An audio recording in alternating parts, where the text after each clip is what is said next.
Good evening, uh, Jennifer, Good evening. and everyone else out there watching in TV land. Um, how are you? Man, same as I've been the last 3 hours we spent together. I hear you. Chris, Chris is now a co-host, so he doesn't have to wait to get invited into the onto the set. He pushes past everyone. Get out of my way. I gotta get out of here. Out of my way. Yeah, He's now but he's still now don't have access to start it. he's now an official co-host, so he just pushes everyone out of the way. What's up, Chris? How are you? Okay, almost to the drop. But wait, how are you almost there? I thought you were gonna be there at 11. Is that a good thing or a bad thing? You got your gat in the glove box. Unfortunately, I can't even own one. You can't even. You don't have the right to get paid, and you don't have the right to protect yourself either. Oh my God! Talk about slaves, right? Oh man. Anyway, uh, Good thing I know how Chris. to fight. Yeah, I hear you. I hear you, Chris. We're pulling for you, bro. Um, let's get into this one. We've got a special show for you tonight. We've got special guest here, senatorial candidate from New Jersey, uh, Mr. Albert Hershaw. So let's welcome Mr. Albert Hershaw to the show. Albert, how are you, sir? Doing What's well, up, thank you. Albert? Hey, how you doing? Doing well, doing well. Thank you for being here, sir. This is tonight. We are having a special show just for you. We're going to be covering what you are doing in New Jersey and your campaign for senator of New Jersey. Um, we'd like to showcase you tonight and allow you to talk, give you some time to talk about your campaign and what you are doing in New Jersey. Albert, you want to tell everyone a little bit about yourself? Yeah, thank you. You guys see me? First off, it looks dark on my screen. You're rubber banding a little bit, Albert. I didn't catch all of that. What did you say? He was asking if he looks dark on the screen, if we could see him, or if he needs more light. We're getting His an echo picture on is your pretty side. bad. On my side? Yep. Yep. My side? Is that better? Okay. Is that better? Yeah. 1 second here. A little bit. Give me one for my computer to take over the speakers, and you should be able to hear me. All right. Can you guys hear me good now? You know when you can hear me, Yeah, because I, I hear we can both of hear you. you. yeah, I can't hear you. Can you hear me now? I can hear you Yes. now. How about now? Excellent. So we're ready to rock and roll. Okay, Albert, I can hear you now. You coming in a little grainy, but that's fine. I can A little move. cloudy. I can move. Give me a moment. I'll Got it. move.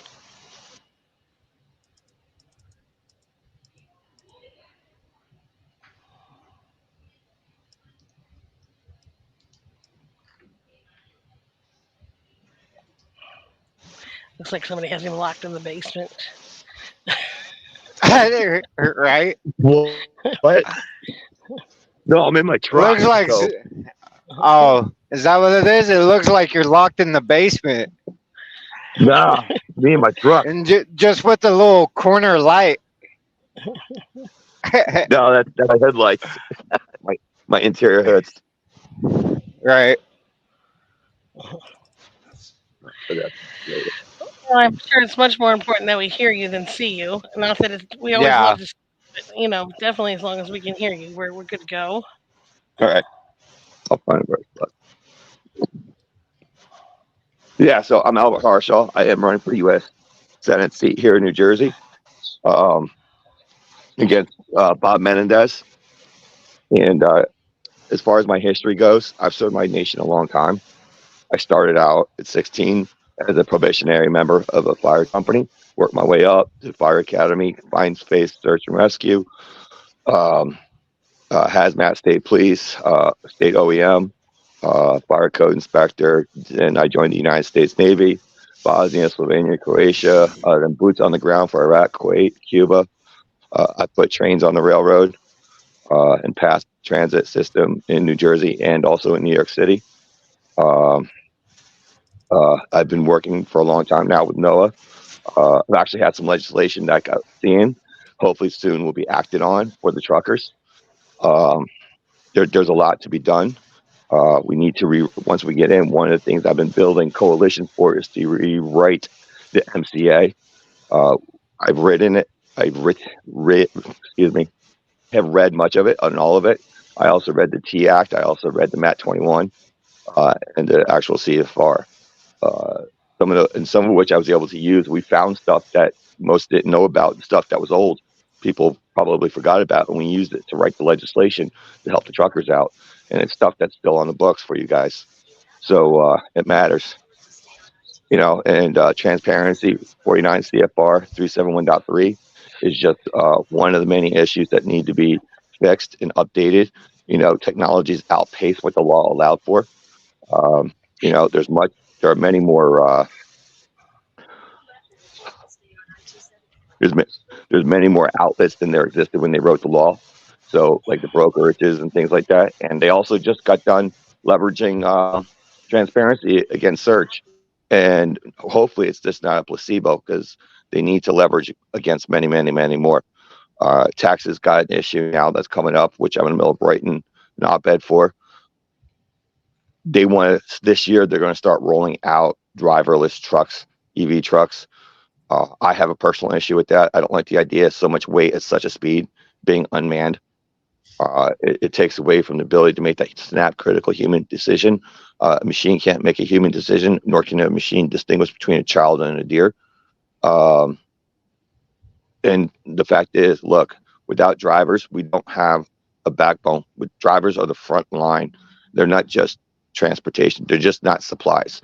Truckers are also the front lines against child trafficking, against human trafficking, against illicit trade, against theft. They're the first eyes on for many, many, many other things as well. To take that away would be a grave, grave, grave harm to our nation.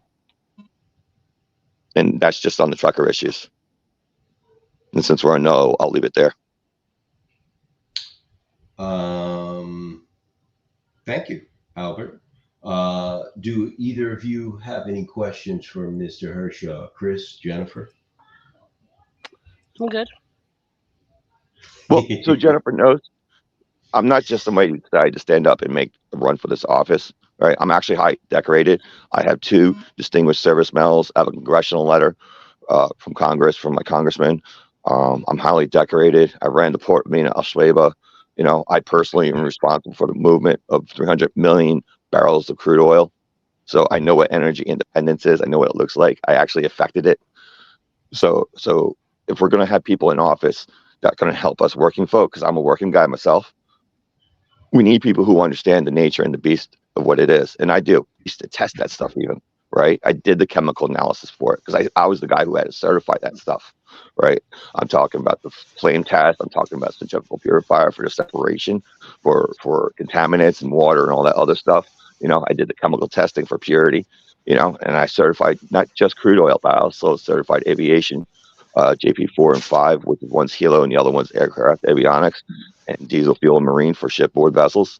So I do understand. And I was NAVAS certified level 2 inspector, and I was also responsible for remediation and policy upkeep for any contamination or spillage or anything that would occur and for doing that. So I know how to remediate too. I was responsible for that. So I'm not just somebody who just stood up. I have a history. I have a long history and I have a lot of experience. and I'm America first. So if you got any questions towards that, I'd be happy to answer. I don't have a question. I've got a statement for you, though. Fire I away. appreciate everything that you've been doing, fighting for America, fighting for the truckers.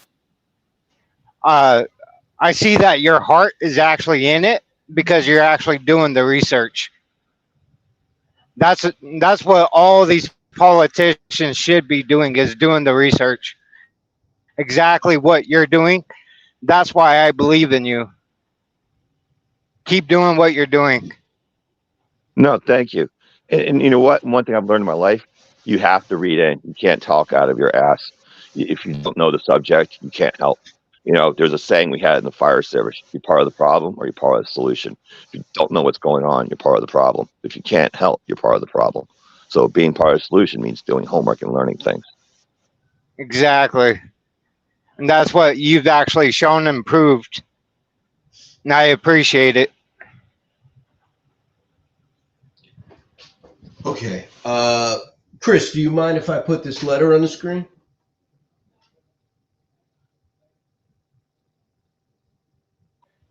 Go ahead.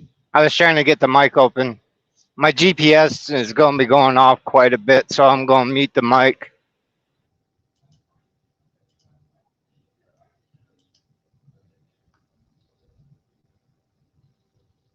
Bear with me, please. I am sharing my screen. So, Albert, I don't know if, and Marlon from We Are the People is here. Thank you, Marlon, for joining us. Albert, this is a letter that Chris received today from the FMCSA in response to a couple of complaints that he sent them for a double brokered load situation. And this is the response that he got back from the FMCSA. Jennifer, can you read this, or should I read this? I can read it. So it says, upon review of your complaint, we have determined the focus of the allegations are economic in nature. The economic complaint has been received and will be appended to the company record and may be used for analytical, statistical, or enforcement purposes. FMCSA's top investigative priority remains motor carriers who demonstrate life threatening safety risks to the motoring public, and investigative resources are primarily committed to the situation and to situations involving the actual and potential loss of human life. FMCSA cannot be party to civil financial disputes and has no authority to guarantee payments even if violations are discovered and enforced. Parties who have suffered an economic loss should consider options pursuing civil and legal remedies entirely apart from any FMCSA action. We can only provide you with education on how to prevent further broker carrier fraud and identity theft via the below website. Period. End of list. Go kick rocks. So Now, can I comment? Albert, 1 second, please, because I have a question, if I may. First off, we have suggested a self-regulatory body because we already knew that the FMCSA really has no power to do anything about any economic or financial losses that carriers or owner operators may experience while doing business with shady brokers and shippers and other shady people in the industry, factoring companies, insurance companies. They're all shady. So we already knew that that was the case early last year. So we have been suggesting, and we are about to introduce something to Congress to support creating a self-regulatory organization where we regulate ourselves, not as far as safety is concerned, because the FMCSA has been doing a pretty good job fucking that up on their own. So we will allow them to continue to do that. But as far as the economic and financial situation is concerned, we would like to be able to regulate ourselves through a self-regulatory organization. Uh, what is your take on that, and what can you do if you become senator of New Jersey? What can you do in Let, this type of situation? I want to make a comment first. So I did Albert, ask. you got a pen and a piece of paper to write all this down? I did ask for the documents under 49 CFR 371.3. I used the template that we have for both brokerages. Neither one replied. One replied with the fake low tender, and I even uploaded that low tender on the FMCSA complaint site when I filed the complaint, and even told them that I asked for the documents under 49 CFR 371.3. This has nothing to do with financial. It has nothing to do with identity theft. It has nothing to do with anything that they put into that letter.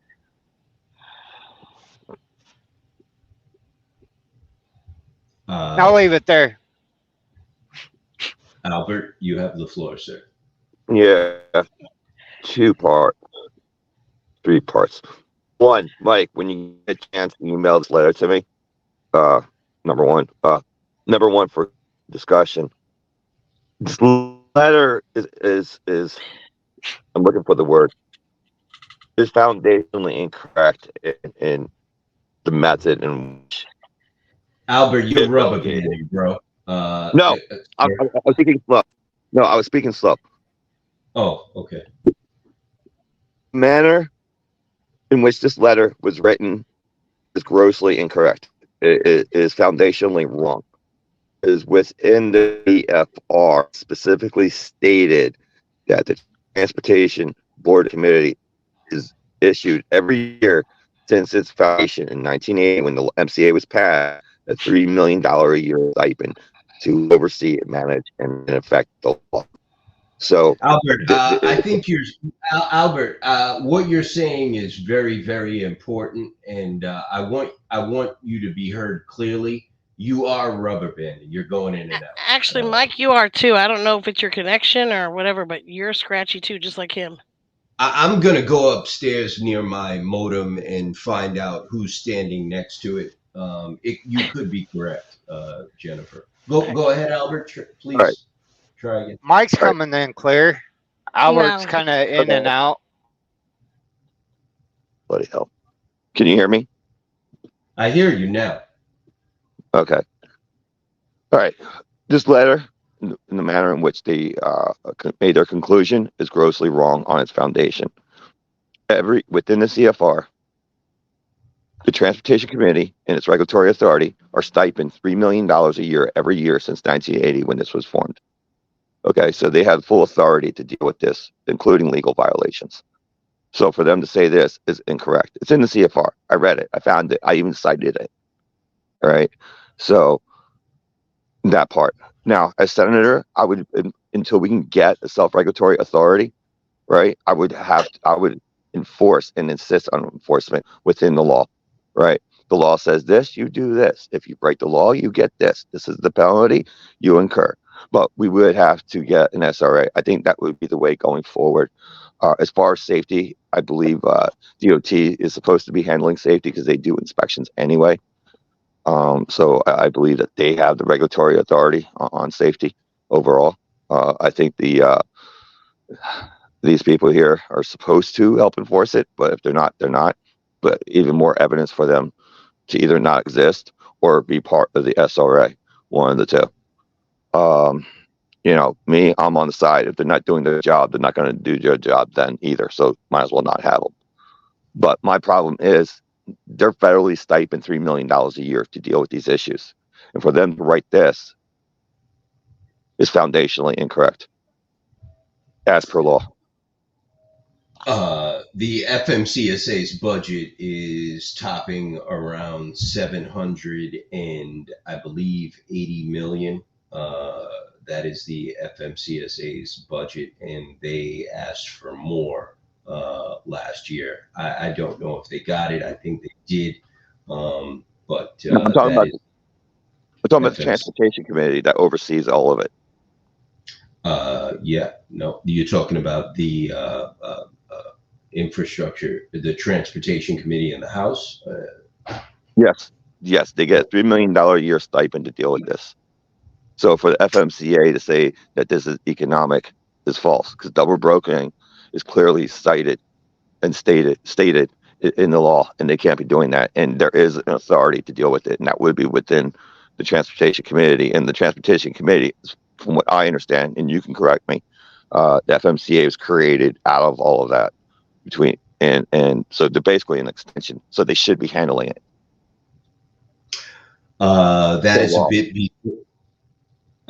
is a bit before my time in transportation. The FMCSA, I believe, was created in 2000 or 2001 after the breakup of the ICC by the Clinton administration in 1995 or 1996. Once he disappeared, I believe the FMCSA was created with the mandate of just basically safety. Yeah, I'm not going to take up your time. I know you have a lot to talk about, so that's pretty much all I know about that. The FMC is pretty much a new government organization, in my opinion. It is in the experimental stages, and also, in my opinion, I believe it is failing. As far as just safety is concerned, I believe the FMCSA is failing. Right, except that they're supposed to be the enforcement arm of the Transportation Committee. So, Albert, can I ask you a quick question? How you Sure. doing, buddy? Good to see you. Yeah, Hey, Marlon.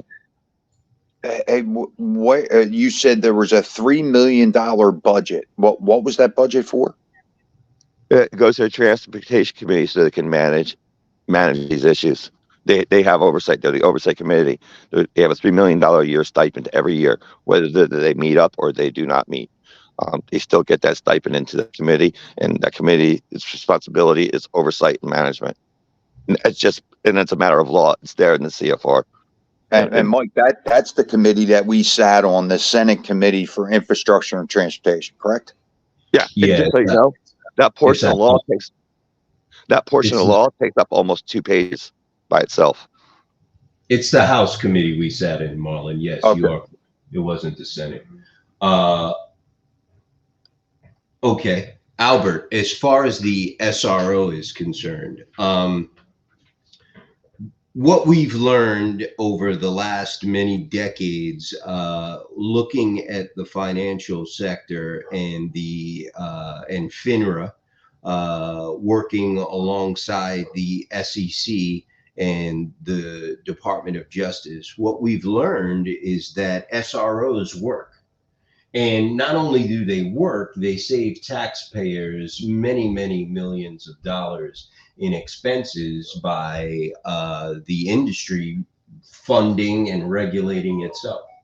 What do you think about that situation? I know from my research, our research here at the association, that FINRA has raised last year more than the FMCSA was allocated for their budget last year, and they raised that themselves from their members, and fines levied against stockbrokers and other individuals in the financial industry, stock analyst firms, and things like that.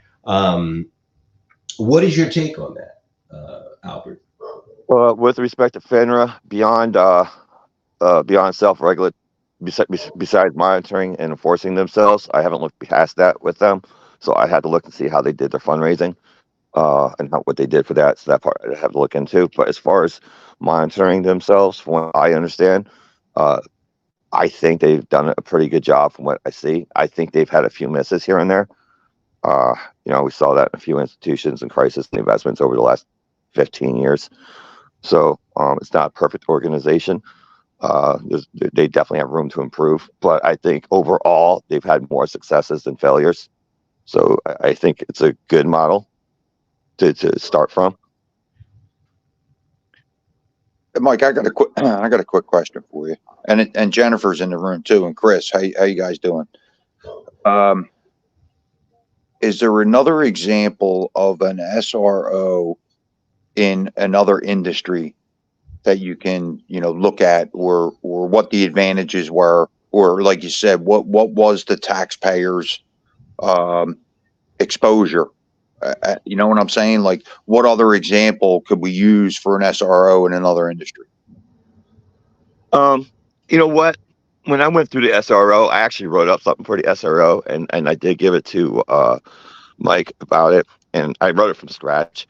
And basically, I felt that it should be a council, and it should have somebody from every interested party there on a rotating election schedule, odd even years, determined on by their seat number. So seats 1, 3, 5, 7, 9, 11, and 13 would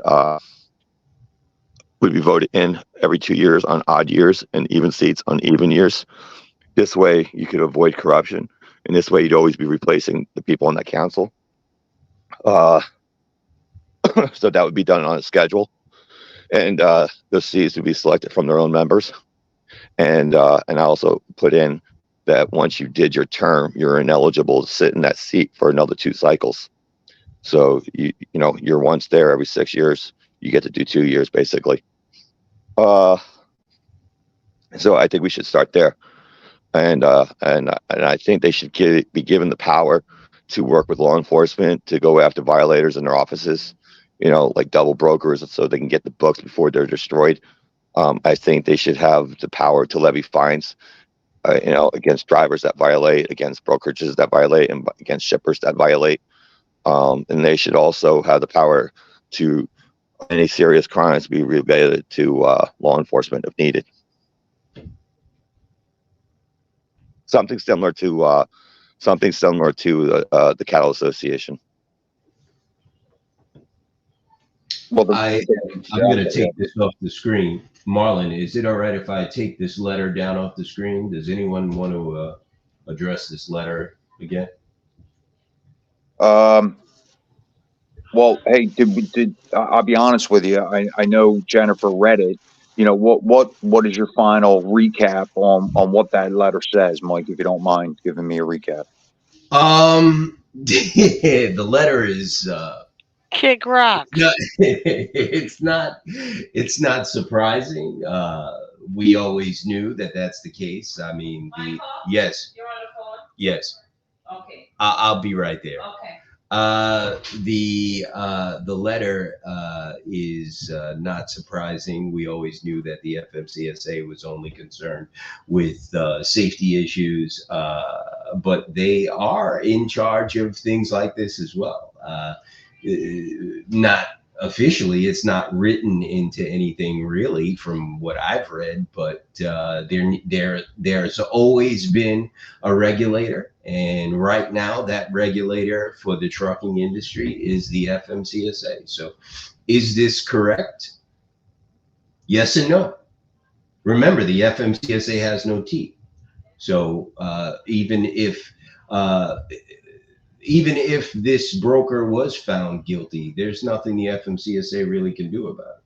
But as Chris said, it's a weird letter because he requested the documents under 49 CFR 371.3, and at the least they should have offered to help him in that case.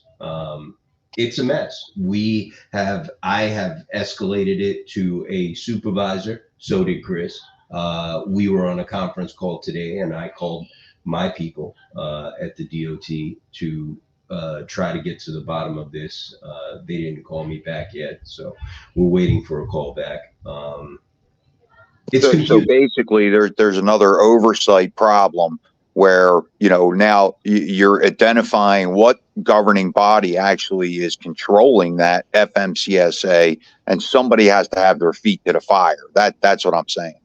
You're totally right. And Robin Hutchinson, in her own words, has said that enforcement is necessary. If you've been listening to her uh, House testimony in front of the House Transportation and Infrastructure Committee last month, if you listen to her at the other public speaking engagements that she was at in November, she has clearly stated that there needs to be some sort of looking at and enforcement of these issues concerning truckers and owner operators and small carriers.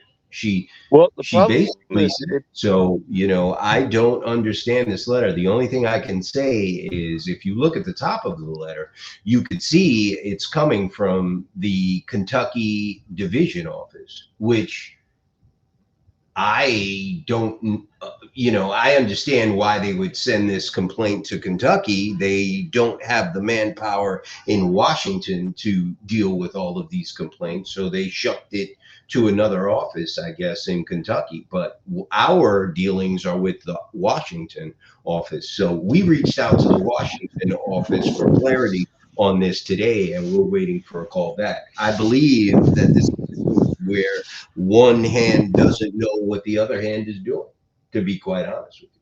That is just my take on it. It looks like boiler, you know, go ahead. And our but here's the thing. dealings with Washington have been the exact opposite. They actually said they want these cases. They want to hear about these cases. So I believe this is just an office of the FMCSA that just has no idea what's going on. But we'll find out. I can tell you this: Well, both of the let me just say this. brokerages are in Kentucky. Oh, maybe Both of that's their why. office. Maybe that's why it went there. So, you know, these are just satellite offices. We're dealing with the main office. I actually do not know who Linda H. Goodman is. I'm going to find out, but I can tell you that I've never dealt with this office or these people. I deal with Washington, and I've already reached out to them on Chris's behalf, and we will be contacting them every day until we get a response. So, Chris, is he here still? Yeah, he's here. Yeah, So you took a load, right? What you believe to be was the righteous load, and then you didn't get paid and found out it was double brokered, correct? Or am I misunderstanding that? so the low tender that they sent me is showing that they double brokered it. Jennifer, if you want to step in here at any time, you can, because I know you are involved here. Jennifer, you here? Yeah, I'm here. Yeah, I got to step away for just 1 second. Okay. I apologize. Jennifer and Chris, if you could take care of this for me, I'd No appreciate it. I'll be right back. Give me 10 minutes. All right. So, Chris, Chris, this is on your so BM2. Chris, this is for the BM2, so you right? got I'm going to be muted. I'm trying to check in at the drop. Okay, it was for your BM2.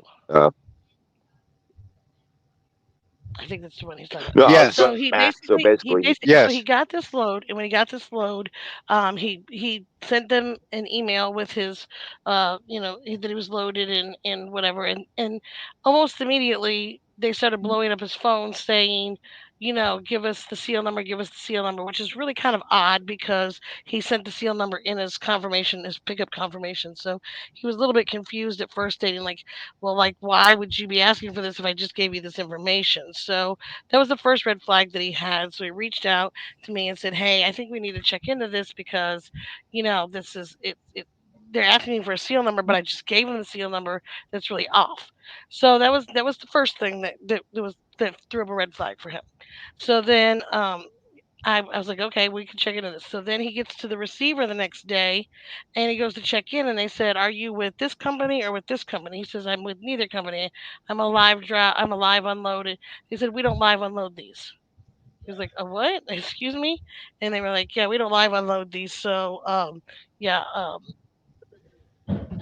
I said, we're not.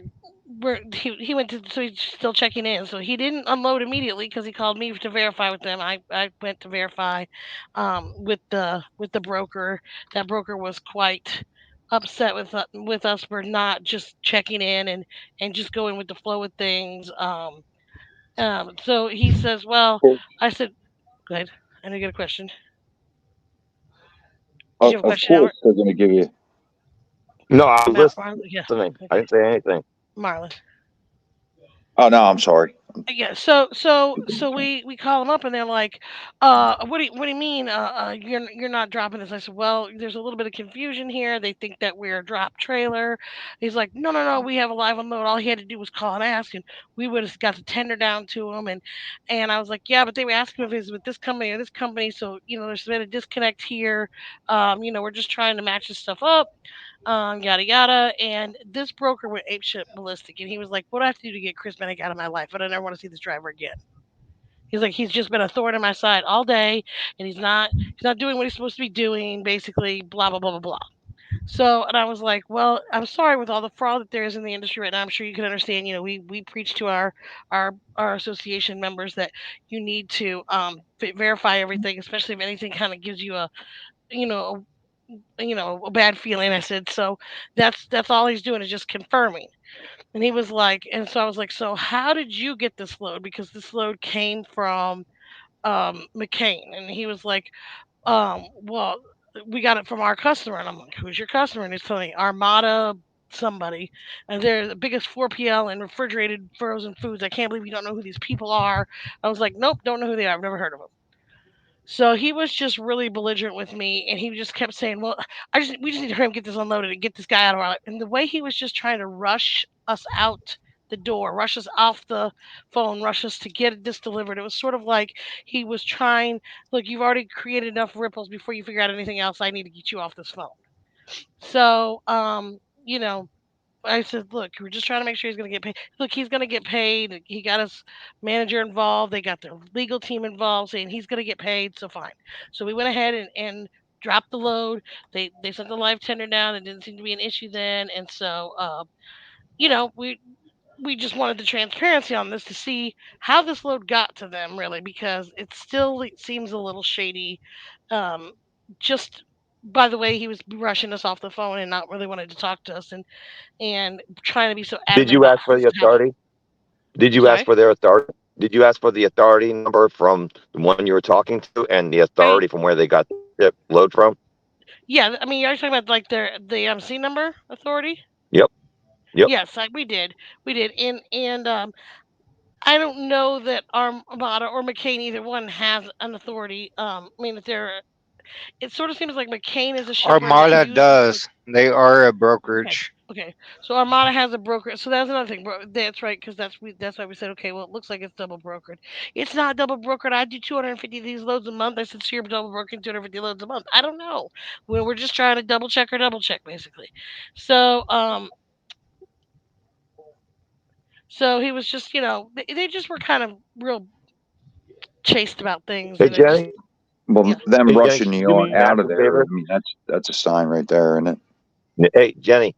Yes. Out of curiosity, is there a way next time you're going to deal with one of these calls that I could sit in on the phone as a silent witness just to Yeah, hear? I can always put you on there. You can mute yourself. You can hear me grill these people up and down the road, one way to the other. I mean, I don't have any problem with that. I I, do this I'd all the love time. I'd love to listen and take notes and hear what they're saying so I can research them later on. I mean, I called one today, and let me tell you the difference between the call I had today and that call. So I call them up today, and I say, "Hey, I've got a client that has a load of yours. I just want to know who their broker of record is, because there's two different brokers that kind of are popping up associated with this load, and so, um, I just want to confirm." um, which about this load. She's like, all right, well, what's the lane? And I told her where it was to and from. She said, and who's the broker you got it from? And I said who I got it from. She goes, that is their lane. And I said, okay. And I said, the other broker that's popping up is Uber. And I said, so, and I mean, Uber loads are always double brokered, like a lot of times. So it wouldn't be surprising. She says, and I said, so we just didn't know why that name was popping up associated with this load when we got it from this other broker. And she said, because we use their TMS software and to Uber and TMS software in the background. And that's who we tender our loads through is that TMS software. So that's that software getting the feedback from that macro point tracking, which is why it was showing Uber as a receiver of that information. Not because Uber the freight people were using it, but because Uber the software TMS system was using it. So that makes more sense to me. I mean, she was just cut and dry. Look, this is the software we use. This TMS. It talks to macro point, and we can see. Okay, great, fine. I called Chris up. I said, "You're good to go. This is what it is." He said, "Okay, cool."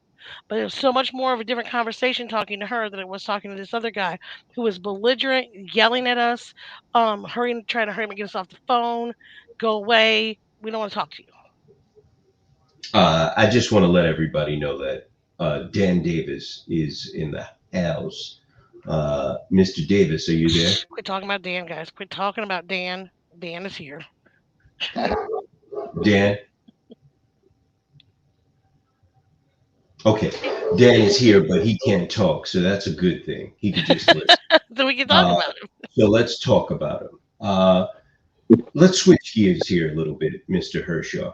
Now, I know you're very big in New Jersey, and you get around a lot, talking with your potential constituents there, and you're very connected with many organizations in New Jersey. Dan represents the insurance industry. We all know there are a bunch of lowlives. What can you do to corral Thanks, the Mike. insurance industry? Hello, who was that? Yeah, that was Dan. He's got his mic now. He's got his I mic said, now. thanks, Mike. Oh shit. We look, Dan's a great guy. These guys, they're trying their best. It's not them, it's the industry, yada yada yada yada. Anyway, Albert, what can you do, sir, to help us with these commercial insurance rates that are way out of control? And when we start talking about insurance, I know, Marlon, I know you want Adam too. I know. We're talking about not just trucks here. The insurance, we found out that the insurance industry has, for the last 11 years, been going after 3 markets in particular: construction, trucking, and medical malpractice insurance. What and the federal government has done just miraculously, has taken themselves out of the situation and left it to the states. So a senator from New Jersey, what can you do to help us corral these out of control insurance rates that benefit only people like Dan Davis? What can you do to help us with something like this? There are 2 parts of that, because I've been talking with owners of insurance companies around this country, because I deal with high risk insurance for my business. So, and everyone needs to understand something. There's a quiet war going on against us small business folk, and part of it is the insurance world has their hands tied. Okay, there's something coming from the UN, WEF, dictate to them how and who they're going to support or insure or not. They have a whole paragraph, the insurance company, with WEF, that dictates to the insurance companies, and their whole plan is to insure the companies that will exist in the 15 years, not the ones that exist now. I know from my particular, what I do for my work, so my high risk insurance company or any other insurance company normally would have a $5 million surety that we'd have to keep in liquid in a bank somewhere. Well, the ESG folks come along and say, no, for one part, you have to have between 10, 15, and $20 million, depending what your insurance group is. Now, the way it's supposed to work is insurance companies make a 60% pad no matter what happens. It's baked in the cake, right? So on a normal year, if there's between 12 and 18% claimant rate, your insurance is going to low, right? Normally. And then if there's like, we have say something like Sandy came along, since a lot of the East Coast, they jump towards 30%. They're still going to make their 60% fig. And it's good. And so the bill goes a little higher to represent that normally. But ESG comes along, these companies are between 200, 300, and 400% over and above. In instance, there in California, there's a guy who's a chimney sweep. He was paying $800 a year for his insurance, right? No claims, no incidents, nothing. Good guy. Well, the ESG scoring system came along, and now he got hit with the $8,500 renewal fee because he's not considered a green clean company. He fits the scorecard for ESG. Okay, so part of the plan for the WEF and the ESG system is to get rid of non-green compliant companies. The companies that are capable of converting, they're more than willing to work with over that 10 to 15 years, but preferably they would like to have them done within 5 to 7 years. Now, these insurance companies are stuck with that. And normally, so like in Sandy's case, when we had Sandy, right, when you have your bank account and you put in $250,000, you have that FDIC. Well, the insurance company has something similar to it in their world. Okay, but this just completely blows all that out of the water. That's part one. Part two, and this has been going on for 20, 30 years. This has nothing to do with the ESG. This was going on before that. A lot of insurance companies, they're quarantined state by state because one is, for whatever reason, every state has laws around it. And for the insurance world, the matters of medical insurance, the business insurance, or whatever insurance, right? There's no competition. You're stuck within your state and they can charge what they want. Yeah, it's regulated by a state how much that amount is, but still not competition and always a high cost. Chris, Probably could be. So for me, as a senator, I would love to break those walls down and make insurance, whether it's medical or business or anything, portable and competitive.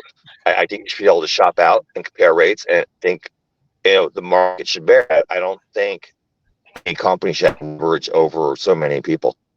I mean, they did that with AT&T. They had the monopoly clause and they busted them wide open. There's pros and cons to that. But, as a senator, I'd like to see the competition. I don't like the idea that we're tapped. I don't. But going back to part one, as bad as it used to be, it was never this bad. And this bad, most of it now has nothing to do with them as a company. It has to do with what's going on with the ESG system. And we have to divorce we have to make this global divorce. This cannot continue. Dan, I know you want to jump in there, but Marlon, you want to respond to that? I know you have concerns about workman's comp and stuff like that being out of control in the construction industry. Go ahead, sir. You have the floor. Well, realistically, it's the same kind of thing in the trucking where, hey, if you have an incident, an insurance company has the ability to go and put a big red X on you. Okay, so no matter who you go shop that policy to, they're going to see that red X. It's kind of like too much power that one particular insurance company can screw you to the point where it doesn't matter where you go to buy that insurance. You're stuck at that higher risk rate because you have this big red X. I think it's like Carrier 411, right? Correct. It just sits there. And for us, it's there for I believe, and Dan can correct me, I believe it's there for 3 years or maybe 24 months. But go ahead, Marlon. Sorry. So for a small business, to understand your insurance, you're talking about higher percentages for high risk, like Albert's saying. But once you get stuck in that category, where do you go to get down? You have to have years of a non-incident or non-issue or not paying your bills, or hey, you were a little short this month and you were a little late. Well, they're going to give you a red X or a non-payment. So there's too much power installed in that insurance mechanism. So that would be something that some kind of coalition could start to lobby the power of that insurance companies. Dan, you want to rebut that? I'm sure. Go ahead, Dan. Well, yeah, no, not necessarily rebuttal it, but Mr. Hershaw, I mean, is that just in your state, or are you doing all states? Can you make something happen in all states? As far as insurance rates and things like that. I know a lot of it, and guys, I'm in the insurance industry, so I understand it maybe a little bit more. But I read an article the other day. Yes, the insurance companies take in billions upon billions upon billions of dollars. But the article that I read showed a loss ratio, and mostly in trucking, right? And trucking was obviously most of this, but a loss ratio of 107%, which is an extremely high loss ratio, right? But are you able to make changes or fight for changes in all states, or just in your state, I guess is my first question. Well, as a senator, two parts. For my state, my state have priority, but things that correlate to other states, like, there are universal things like the border, the military, the Motor Carrier Act, and insurance. There are things that are universal because where those are things where it affects one, affect all. Right. Well, I Okay. would say, to add to that, Albert, I mean, setting a case precedence in a particular state would give you more ammunition to be able to go in front of Congress and have some set precedents to be able to lobby to those committees to get it change it nationally. Kind of like what they're doing with the education, right? They're setting precedents in each state to be able to go back down to Congress to lobby to realize, hey, this is the new policy that needs to be instituted. Well, yeah, but I think something like that, like with the education, would have to be top down, middle up, and bottom up. It had to come from all three sides at the same time. I don't think if we're going to fix certain things, I think we should just leave the lobbyists out of it. And, I don't need the lobbyists to help rewrite the MCA. I just need the interested parties involved. I don't need lobbyists to fix education. I just need the interested parties involved. No, I'm not talking about lobbyists. I'm talking about we are the lobbyists. We're the ones that go lobby the issue with case precedent set behind us. Yeah, not like there's what I mean. Right, two precedents here. They already exist. One happened, one did not yet happen. ESG getting involved, that precedent was set. The precedent that was not yet set is getting rid of the ESG and getting rid of the WEF control, because that WEF control is a council of 12 that sits, that they picked from Europe. They're all from Europe, and they dictate what insurance and what businesses run to exist inside the United States. Okay, so the only precedent is to cancel that, is to get out of that. That's the precedent that needs to happen, because they already set the precedent of getting involved. Dan, did you have another question? Yeah. So no, the other thing that I wanted to talk to Marlon about was your workers' comp, Marlon. I'm assuming based on what you do, you're in construction, right? Yes, sir. Okay. So, like Mike said, construction contractors, truckers, and malpractice insurance. I've never really been into malpractice insurance, never really done anything with it, but I can imagine the rates can be probably pretty high on that. The construction, on the other hand, and I'm coming from just understanding how the insurance works, I'm not saying it's right, but, construction, take a roofer, for example, a roofer, I mean, the liability for an insurance company, right? That's a high risk, just like trucking, and it does. It all does come down to loss ratios, and why trucking insurance programs are here one day and gone the next day, basically due to loss ratio, but those are all three very high liability, expensive policies. But it just has to go down to, the different states also allow, or their laws allow for so much to be paid out on a claim. And there's states fighting back on that. I think Florida just this past summer, either put law into place or was working on putting law into place as to what the insurance companies have to pay out on a claim, because No, they people did are it. hiring. Huh? They did it. Oh, they did do it. So Yeah, whatever his name is, the one running for president right now, he did do that.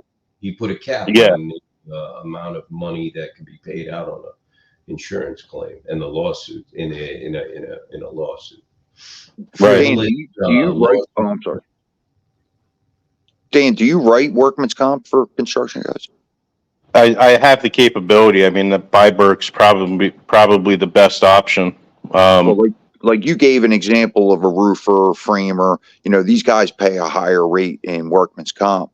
So, comparative for my rate, it's a much lower rate, but the problem with the workman's comp is it's based on the amount of money that they make. So no matter what their exposure is, it's across the whole year where I'm paying no matter what, whether the exposure is there or not.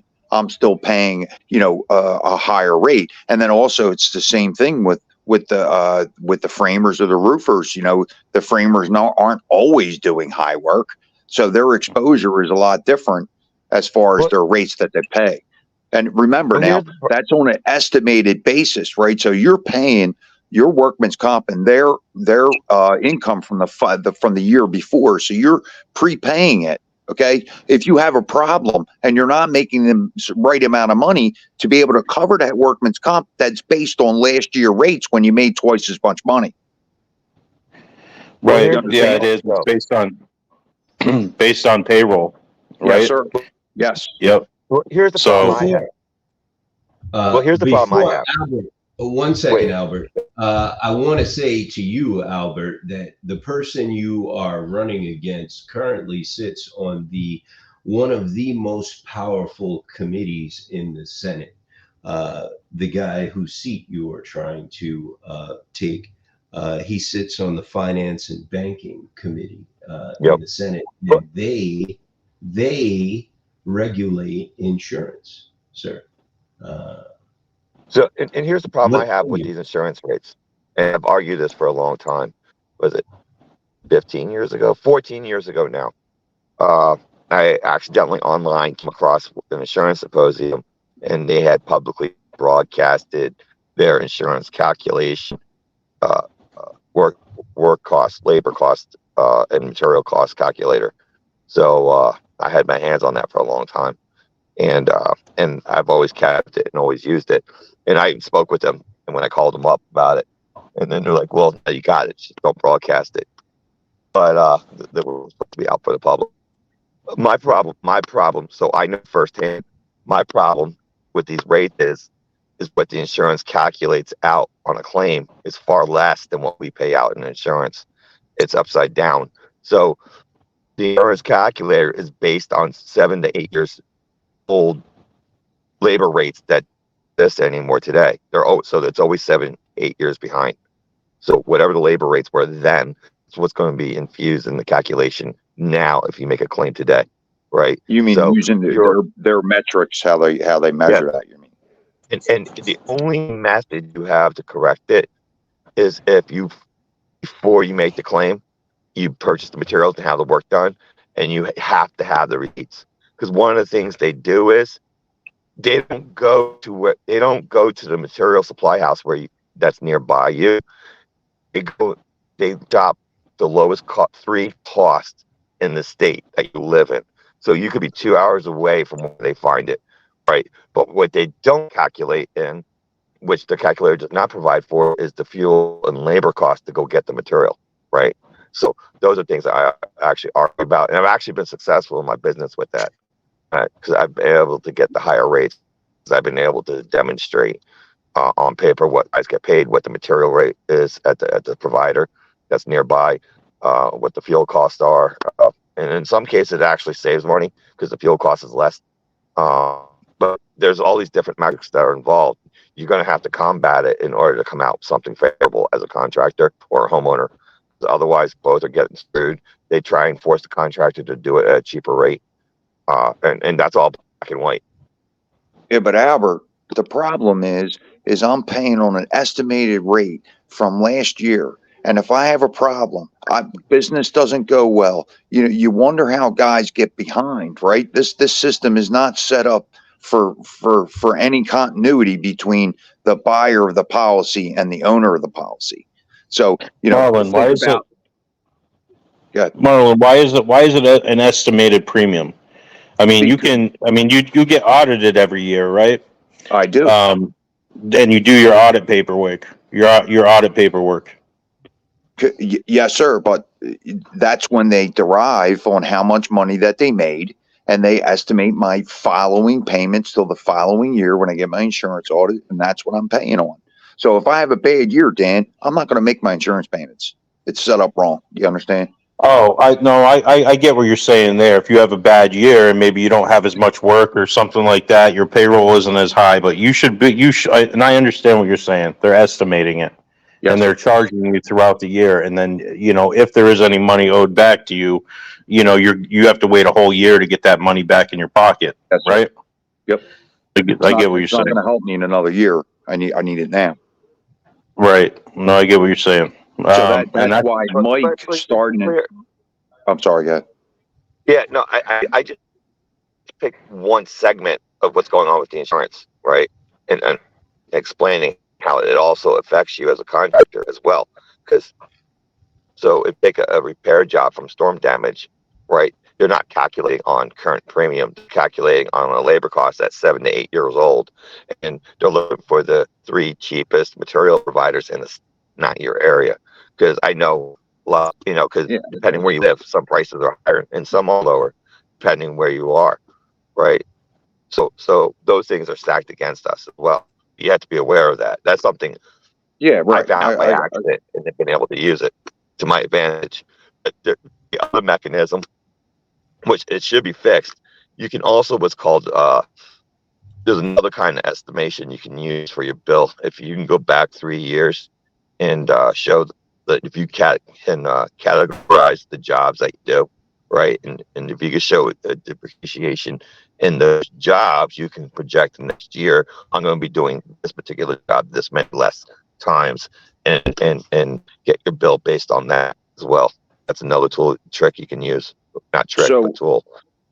So, Mike, why can't we go back to the underwriters and explain the flow and lobby, and beat them up for a better rate, because you're showing them the flow and everything, all their exposure. I mean, obviously insurance companies, you don't know what you don't know, but in a lot of cases, I believe that the American people should be able to go back to the underwriters and bargain for a better rate if you can show the proof. Well, I'm sorry. I could let Dan answer that, but I can tell you my opinion on that. That is a very good suggestion. The problem is that the insurance lobby in this country is very powerful. So the insurance companies are very powerful. Underwriters have a lot of control. And when you go to shop a policy, it is not a negotiation. It is, this is the rate, take it or get out of here. You know what I mean? This is what we've come up with based on your history and who you are, your credit score, your MVRs, your what type of business you're in, what kind of freight you're hauling. This is the rate we've come up with. Take it or leave it. Go to hell. Well, I would like to see something. I'd like to see something that's an adjustable premium where, I take my last, like I was explaining before, I could be able to take my last 3 years of jobs and see which market was increased and which market was decreased. And based on that, projected out position and say, this is what I'm expecting to do. And then say every quarter, just what my insurance bill is going to be for that. Maybe I did a little better. Fine, I'll adjust it at the end of the quarter for that. Or if it decreased, we can adjust it again. But the problem I have And the other problem I have with insurance, it's also the only product that I always have to rebuy. It's for me, I always felt that insurance is something I should have to buy once. I shouldn't have to pay a brand new premium every year. You know, I should just buy it with the one premium and then just make payments every month without having to repurchase it again. This moonlighting thing I never liked. You see, the insurance industry is very powerful, and it's going to take members of Congress that have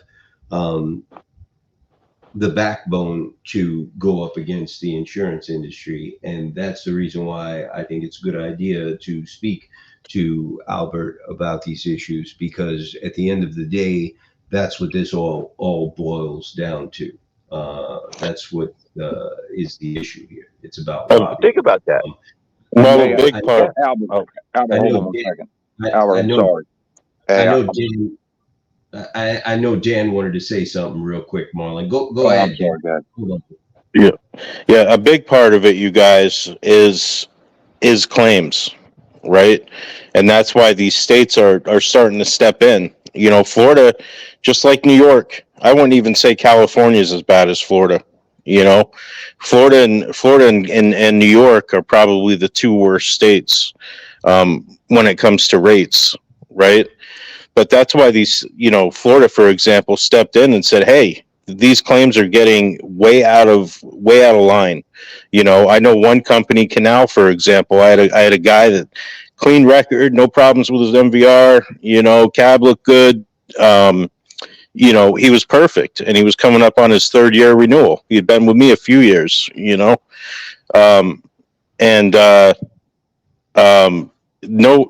kind of credit with the renewal with Canal. And I think he was in California.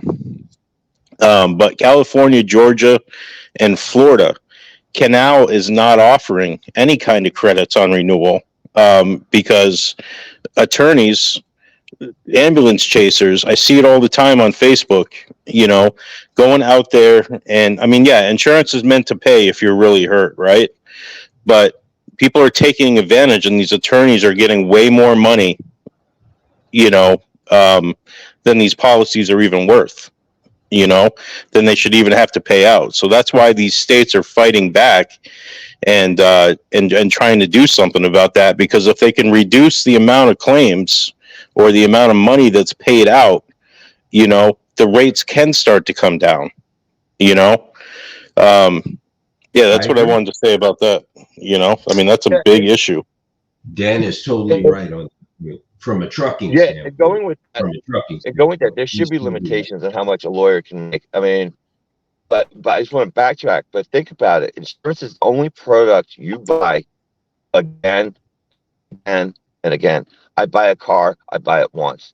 I buy a radio, I buy it once. I buy a phone, I buy it once. Insurance, I buy it over and over and over again. It's something I should have to buy once, maybe make a monthly payment.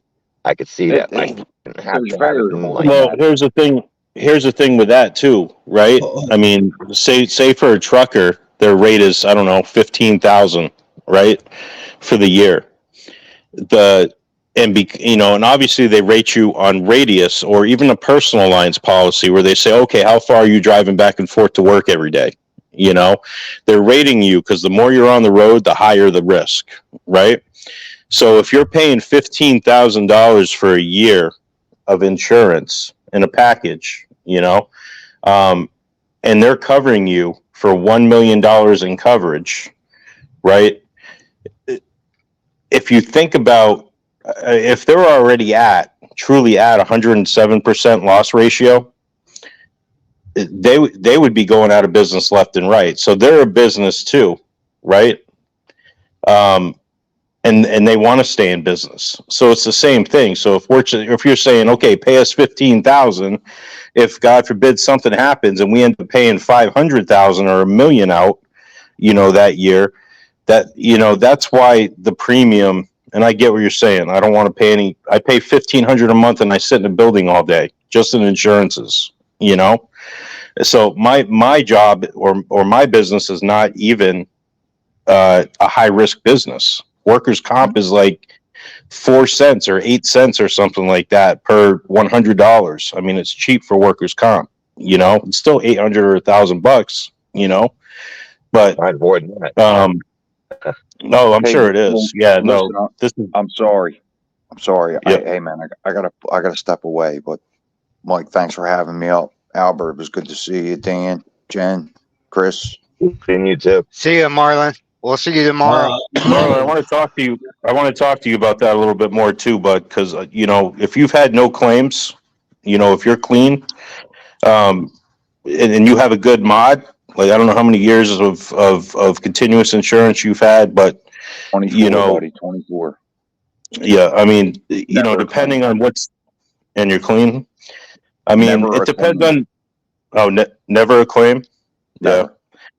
Yeah. I mean, there's tons of markets out there, man.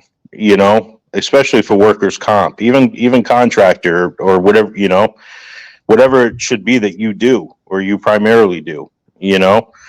So if you want to talk to me about that, we can take a look around. I'm not a contract. I mean, I have markets for it and I know where to go, you know. But if you want me to run it through, you know, I don't mind doing that. You know, Yeah, we'll I can't make any definitely talk promises, about but all right. No, I've Cool, got, man. I I've got appreciate a that. national market I could put in contact with too. Cool. Thanks, Marlon. No problem. Thank you, man. Did you Hey, have any? We're Did we're you gonna have have any other- Trucker Tuesday tomorrow, right, bro? Absolutely. 11 a.m. Right, sir? Yes, sir. So you know the deal. Between 11:30. By the time we wind the other conversation into it, you know how it goes. Perfect. Everyone, remember tomorrow is Trucker Tuesday on Twitter. You can join us at 11 a.m. to what does it run? 2 p.m. We do it. Yeah, whatever. Hey, man, it's been lasting longer, because the conversation's great and we're getting a lot of issues out in front of the American people. Absolutely. And We're Marlon, getting what a is lot your more supporters too. Marlon? What is your handle on Twitter, sir? Marlin, just like the blue marlin, can't miss it. Got it. Follow Marlon on Twitter. If So you we got want. a little something else coming too. I'll give you a little splash. So AmericanXLive.com. So we'll see what happens. So Is that the website? Is that the website? there's no website yet, but we got a lot of work to do. But we'll see what It's happens. It's coming. We can't wait, sir. We are looking forward to it, and we are looking forward to a great year working with you, getting our message out to the world, and doing some big things down in Washington as well. So Yes, sir. looking forward to it. Yes, sir. And hey, I am March 21st, right? Truck and Show. I think that's something right. we can push towards. Right. March 21st, 22nd, and 23rd in Kentucky. That is Matt's, the Mid-America Trucking Show. Yes. Are you coming? Are you going to I be there? think so. Excellent. So we will. I'm have definitely you- going to be there if you're going to be there, Marlon. Cool. We'll definitely push towards that, and maybe even Albert will come with me. Albert likes to drive. Albert, Kentucky, March 21st, That 22nd. far, Albert. 10 hours, What? 12 hours, buddy. Yeah. Mid-America Trucking Show, sir. It would be a good idea. Awesome. Largest trucking show in the country, even larger than Sucky SEMA in Las Vegas. Cool. Dan. All right. Well, we'll see you tomorrow, and let's talk trucking. Absolutely, sir. See you tomorrow. Thanks. See you guys. See you, All right. Marlon. Now, back to the insurance thing. Wait, Albert. see, what? Yeah, back to the insurance thing. What I was trying to say. This whole thing of driver insurance, it's strange anyway, because it's a word they came up with to start charging people money. All right. We're supposed to have freedom of travel. Then they came up with driving so they could charge us for it. If you're driving a truck, that should just come under your business insurance. I don't need I don't understand why we need a separate driver's insurance for that kind of coverage. Something like that should be integrated into your regular business insurance. You know, uh, mileage. I'd like to see why they came up with mileage as parameters for exposure and things like that. Because to me, your exposure should be the same, whether it's 1 mile, 5 miles, or 10 miles. Statistically speaking, most accidents happen within 5 miles of your home anyway. So worrying about 100 miles away from your home statistically is upside down on a cost structure. Or even 2,000 miles, 3,000 miles. Even that, right? But statistically, the majority of accidents happen within 5 miles of your home. Well, if Yep. I can interject there real quick, and I think Dan can help with this question. The reason they rate that way, Dan, is because it's basically easier if you lump everyone into one pool and just say, okay, this is all of the claims that we had from your group, and just divide it amongst everyone without actually doing any research and figuring out who are the safe guys and who are the reckless guys. It's just an easier way of just doing things. Am I correct there, Dan? Well, so yeah, that's what insurance is. Everything is rated on a huge pool, right? Yeah. Stupid. Yeah. Oh shit! Hold on, guys. I did something to my back earlier. I don't know what the fuck I did, but You too? yeah. Huh? You too? I'm sitting here in pain, bro. I'm waiting for you people to shut the show. I can't sit here much longer. I'm really dying in pain. But please go ahead. Yeah, so yeah, it is a big pool, and yeah, you got you guys, just like insurance rates, 0 to 200 or 150 to 300, 3 to 5, and so on, right? 100 miles. So when you look at that big pool, they're saying, okay, the more time these people are on the road, the more the likelihood of them, getting into an accident, right? And that's why. And that's why it's not a flat rate. Now, there are programs out there for truckers, not very many at all, but they do have mileage programs, which are really good. Just one guy that I was working with, Noah member, of course, but did 60,000 miles last year, right? And the majority of the companies, minus a few, mostly direct markets like Progressive or Great West or, Company Canal, companies like that, there is no differentiation between, a local guy and a long haul guy. The rate is whatever the rate is, right? But it's based off that huge pool. They're saying, okay, for a lot of these markets, if you're going unlimited miles, all 48 states, you're on the road a lot. The likelihood of you to get into an accident, especially based on losses each quarter or annually or however they do it, those actuaries are looking at everything, and again, it all goes back down to, we got to get the claims down. That's a huge thing, because if they're not paying as much out, the rate shouldn't be as high, But See, yeah. that's where I disagree. See, but I disagree on a couple of those points because, Mhm. it should be differentiated between local and long haul. It should also mileage equals experience. More experience equals safer, more professional. So that should be discounted. I gotta agree with him there. I gotta agree with him on that point, Dan. And that I've is the even thing brought that up rubs with my me. personal insurance. Yeah, like that is the thing that gets me the most. If I have not been in an accident in 10 years and I obviously am a safe company, why am I paying more or the same as some guy that's just a total fuck up? It's just, it doesn't make sense to me, bro. It doesn't. For me, And then they for look at me, I'm sorry, Albert. One last. Then they look at other things, Albert. You have to understand, they don't just take safety under consideration. If you are in another business if you're a carrier and you have broker authority, either they won't insure you or they'll charge you more. If you They want to have insure everything. Yeah. right, if you're a carrier and if you have property authority and you have household goods authority, they won't even look at you. If you have household goods authority, they won't look at you at all. And Albert, I'll tell you something about your state. Your state is similar to New York. There's not very many options for No. me to get an insurance policy in your state. It's all In quarantine. many cases, my only option is Progressive. It's Yeah, the 'cause we're only quarantined. And it's frustrating. Yep. And but here's the thing too. I could actually get behind a policy where the new driver gets charged a little bit more, but over time, and not such a hard hit early on, so they could get a head start and actually get into the business.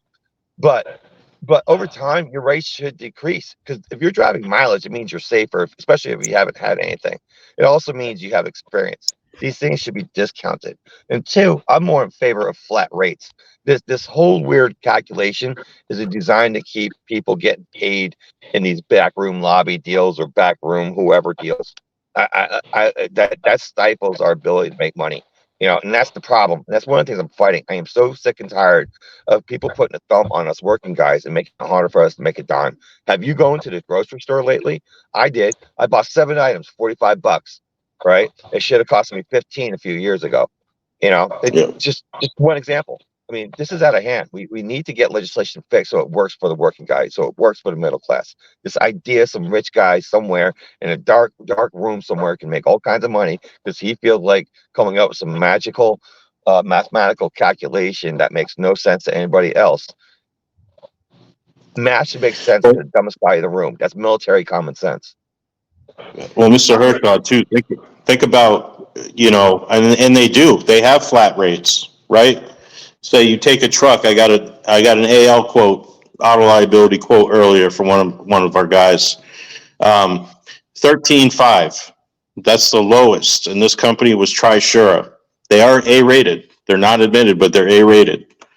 13.5 is the lowest they can go with their program, right? Which isn't a, huh? I'll take Why? that. But the states are the ones that set the minimum and the maximum. The state, they're the ones, the insurance companies. Mike, even in your program, in Noah's program, right? They're going to go and do the same thing, or they already have. I think I'm paying 17.5. Dan, 17.5. Not in front of my computer, but that sounds probably right. Yeah. Yep. So yeah, Albert, I'll take that. 13. Right. Now that what I'm getting at is it's state based also. So the states are looking at it. These insurance companies, they go to them, when they're presenting these new programs and stuff, or new types of policies, they go to them and they give them all the facts, what in that state, for example, how many accidents do truckers have a year? What's the annual payout? What's the premium brought in? And they'll go to the states and the states will grant them, not what they want. I think risk retention groups probably can go the highest, right? But the states are at fault there, and that's and I've said that before, and I think that's why Mike was asking too. What can we do? It's not going to be fixed overnight. I mean, these states that are going after and putting these laws in place saying no, you lose an arm, this is the max that you can pay out, rather than if it, I can't put a number on that. I couldn't imagine losing an arm, but there's got to be that. It all boils down to that stuff. You can learn Really typing with the other arm and still be productive. Layla on LinkedIn asks a question. I don't know who this is for. I'm sure it's not me or Chris. It's one of you two experts. the state the MC originates in. That's I a don't- big thing. Yeah. Well, yeah. No, that she's is talking true. about Yeah. she's talking about the transparency issue Yeah, it's called the with Nexus. uh, Well, maybe we'll get her to follow up on that question with a little bit more Yeah. clarity. But- Albert, I'd like you to Yeah. talk about some of the other things that you are running on. Yeah. I know you're running on many other issues besides trucking, because that's the type of guy you are. You got a big heart. Why don't you go ahead and talk about some of the other things that you're running on? I know you are a big, you're fighting a very big fight for the vax injured children in schools and a lot of other things. Go ahead. I'd like Yeah. to hear some of the other Yeah, things. and just you can write the person on LinkedIn and tell her she's talking about and referencing something called a nexus. That's the origin point of any business where you file and open up a business, even if it's an MC origin. That's called your nexus, and that determines all your insurance rates, your business taxes, and everything else. But She's it's right. called your nexus You're right. point. No, you're right. The state where the MC originates in is going to dictate what you're going to pay Yeah, for and insurance. it's called the nexus. It's called the Hold nexus. on, wait, hold NEXUS. on, hold on. She's following up. Here she goes right there. In the state insurance minimums and maximum premiums set by where the MC originate. Sorry for the first question was not clear. She is absolutely 10,000% correct. If my MC is in New York, I am the most screwed individual in the country. Whereas if I am in Texas, or I don't know why, maybe Dan can clarify why California is better But for the correct insurance. It's not so bad. The correct term is nexus, NEXUS. It does not matter if it's an MC, or it does not matter if you're a construction business, and it does not matter if you're an insurance company. It's your point of origin of filing creation and operation. That is your nexus. Any and all tax law, insurance law will all come under the origin of nexus. Nexus is the correct term. You are So- both correct. Go ahead, Albert. Talk about some of the other issues you're running on, sir. Yes, I've actually So- got a question on the insurance though. Here we go. go for it. Yeah. So since we're federally regulated, why isn't our insurance? That's a good one. You really got to ask that question. You know what? We're going to talk about that one off camera, Chris, because it's a scam, bro. Because it's a scam. That's Oh, I know So- that. I just wanted to point it's it the same out. reason the FMCSA doesn't want to. They don't handle any financial issues, only safety issues, which many of them. Oh, I get that. I just wanted to point it out. Yeah. Good. So my good. other issues that I've been actually currently in for a long time fighting for are veteran issues with the VA, homeless veterans. I've actually been helping veterans get jobs. I've helped some veterans not commit suicide through getting them different help in different media, and also, through the VA, and also getting them jobs and things like that, and helping them get community as well. So I've helped out a good handful of people that way that are veterans. I've been fighting for vaccine injured in not just this state, but around the country, especially those that have are nurses and firefighters and police and whatnot who are first responders, because I come from the first responder world. That's how I started out. I was a firefighter before I was in the military. So for me, it's family. That's the family I have. It's a community. It's what we, you do. You look out for each other. You leave no one behind. Meanwhile, we have a government and institutions that have left everyone behind, and and use them as experiments. That should not happen. That's not how you treat your own. I don't stand for that, not one little bit. And now you got the WHO who wants to dictate all these vaccines and all these other treatments in our country, and that's another reason for global divorce right there. And the guy that sits on the WHO belongs to Beijing, China. There's absolutely no way I'm ever going to bend a knee for that guy. Not a chance in hell. As far as education goes, Look, our teachers using their own standards, using their own data point, our teachers spend average 1,300 hours a year teaching. If you go to Indonesia, they spend 900 hours a year teaching per person per person. So, but they have a higher intellectual capture. We have a far fewer intellectual capture. Since I've been born, we've lost something like 40% of intellectual capture. We outsource the difference, and that's a huge difference of capture that we have to bring in. We should be educating. My daughter went to one kindergarten. They had her count to 100 and do simple addition and subtraction. My niece in a different district, they only lined up 30 crowns, and that's as far as they got. You know, look, education is a keystone, cornerstone, paramount necessity as much as breathing air and drinking water is. It's the learning rigor, proper rigor of math and reading and writing and science is how they're going to get out and uplift and increase their ability to be productive in society and not be downtrodden and not be made to be poor. Uh, Education is broken in this country. It's been broken for a long time. It's been a downward spiral. And I was born in 73, so I'm 50. So in 50 years, we've lost more than half of intellectual capture. We've lost our ability to learn, think, produce. We outsource much of that. I grew up in a world where we innovated. I have here in my truck a piece of history when my dad worked for AT&T, and it took a combination of people from college and trade school to make a prototype of a laptop that would be portable, powerable, and operable, right? And it's an old 1970 style briefcase or a suitcase, and that's all it did. And it was handmade, hand soldered, everything, using the old LM chips.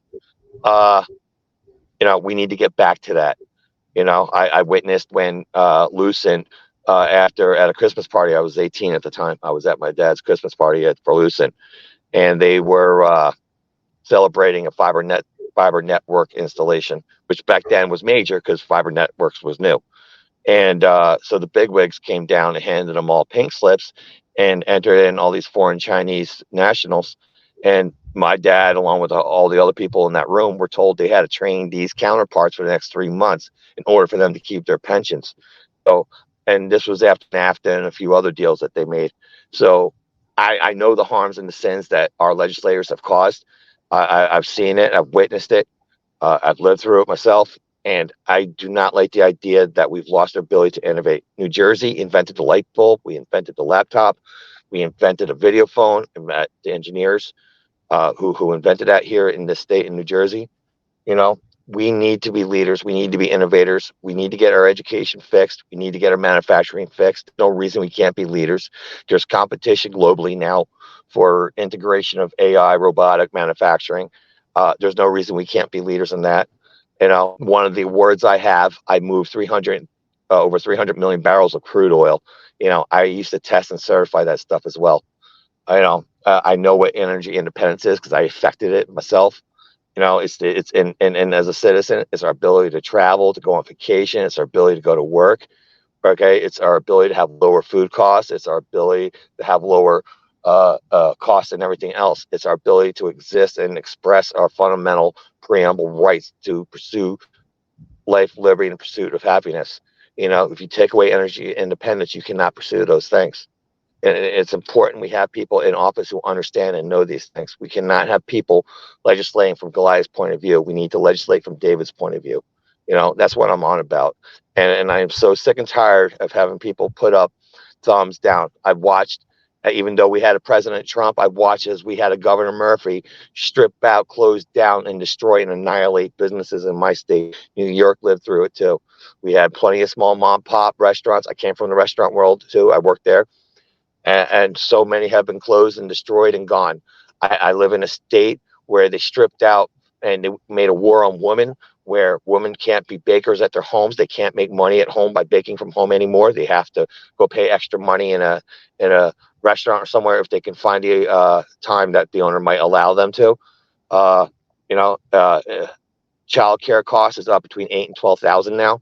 So say if my wife goes to work, her paycheck would pay if for that or almost to that, and still not enough. So now families have to make a choice between where it's if you have kids, only one can go to work because another needs to be home for the kids. This is a destruction, purposeful attack on families. It's an attack on our way of life, and I will not stand for it. You know, it doesn't matter if you're a trucker, a firefighter, a soldier. It doesn't matter if you're a nurse or a doctor or any other walk of life, or if you're a cook, chef, whatever it is. You know, we all do different things that contribute to the greatness of this country, and I'll not see that destroyed. Not to mention that it takes almost 3 incomes to actually raise a family. I was just looking for I was looking for that email that you sent me, Albert, over the summer. When we were going to go in front of, when we were going to meet with, what's his name? Ted Cruz and his people. Yeah. I have to find it. I apologize. I don't have it in front of me, but I have to find it. What's in because reference to? I wanted to put it on the screen. The one with where we asked for $40 million to bail out the truckers affected by the surge transportation bankruptcy and the yellow bankruptcy. I think I found it. I just need to. In any case, No, if you find it, put it up. I'm proud of that. yeah, I did find it. It is big. It is looks like 4 pages, maybe more. Oh, okay. Yeah, it is. I cited, because I embedded citation from the law itself. I see. Yeah, I'm looking at it right now. This was we were trying to get this included in that FAA bill that was supposed to be voted on in September, but we were not able to get that done, and I think that was postponed. And I really don't know what happened with that, but I will go through this. I would love to see if we can't reintroduce it since they had that vote postponed. I will tell you this. There is a section in this, I guess you can call this a report that you wrote up. And first of all, the whole thing is very impressive. But there is a section here where you pointed out how the money can be raised and where the money can be found. And when we brought this up to them, they fought us on it, and then they realized that you were actually right. The money is there, and they could actually, and they agreed to actually get the money to help truckers affected by the surge transportation bankruptcy and yellow bankruptcy. So yeah, read that part. It's a big. It would take me a while to find it in here, but I do have it. It is the NOAA inclusion to the FAA in September 2023 session, and inclusion to the Act. To provide financial relief for truckers that are owner-operators comprising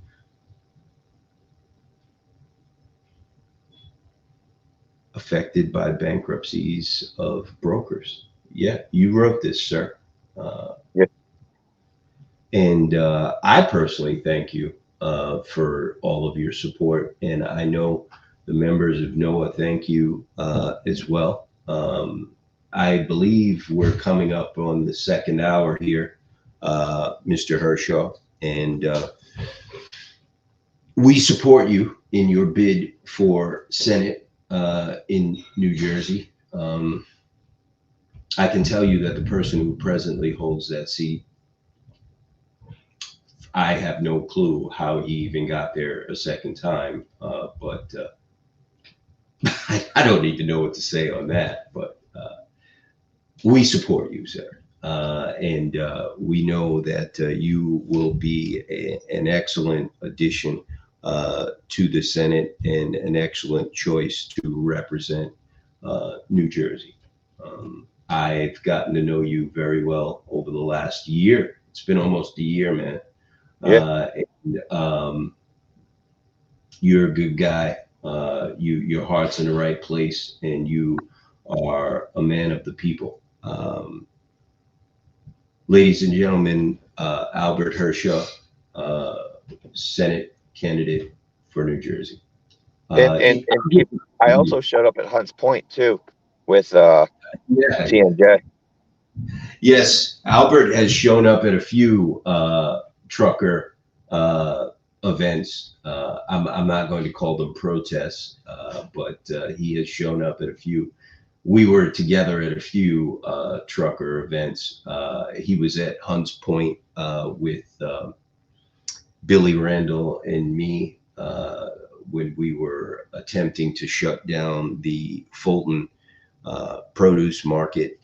We were also at a rally in New Jersey for truckers as well. And I believe you were in Virginia. Am I correct? In Arlington? Am I correct there, Albert? At another Pennsylvania, Gettysburg. Gettysburg, sorry. At another, in Gettysburg. And hopefully you'll join us in March at MATS, the Mid-America Trucking Show. March 21st, 22nd, and 23rd. I will be there. Noah will be there.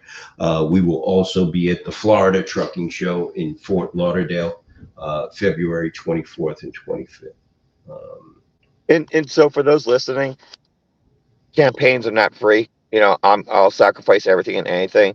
I win this seat. It'll be the 5th time for me taking this oath. You know, but and I know everyone's strapped for money, but campaigns do take money. You know, and dollars add up. Even if it's just $1, do donate, please. There's things that need to be paid for: mailers, digital and physical, and also getting around to these events and make sure everything's done, and ballot costs and stuff like that. So campaigns are not free either. So they have to be funded and they have to be paid. And the more people that donate, the more the GOP and the other folks have to listen. So and it's also your opportunity to understand that a donation counts as a vote, which also counts as a bullet, proverbially speaking. And it's important to understand that. You know, we have our voices as our candidates and our votes and our dollars as our bullets, and it matters. And that's the way the system was set up. You know, it can work if we choose to make it work, and it is a choice. You know, it's not enough to say, hey. We also have to do in each our own way. You know, and I want us to win. We need to win. We don't have any. There's folks like me around this country who are veterans, who are working guys, who are running with their hearts and our passions and our experience and our ability to make this better for us and to recapture our country. It's important. And a lot of people think it's just us running. No, it's us. It's us and you, everyone that donates and everyone that votes. It's us. It's us, the team. It's us, the United States of America. It's us, New Jersey. It's us, wherever you are. And it takes all of us to win. There's no other firing line. We are it. You know, in this 2024 election, as much as I like to think there'll be another election where we might have a chance, I do think this election will determine the course of our nation going forward, and literally, in effect, choosing how we're going to exist as working class, middle class people, if we're going to exist at all. Thank you, Albert. I'm sorry, I don't have your new campaign information here, so I can't put it on the screen. How do people, how would someone donate to your campaign, Albert?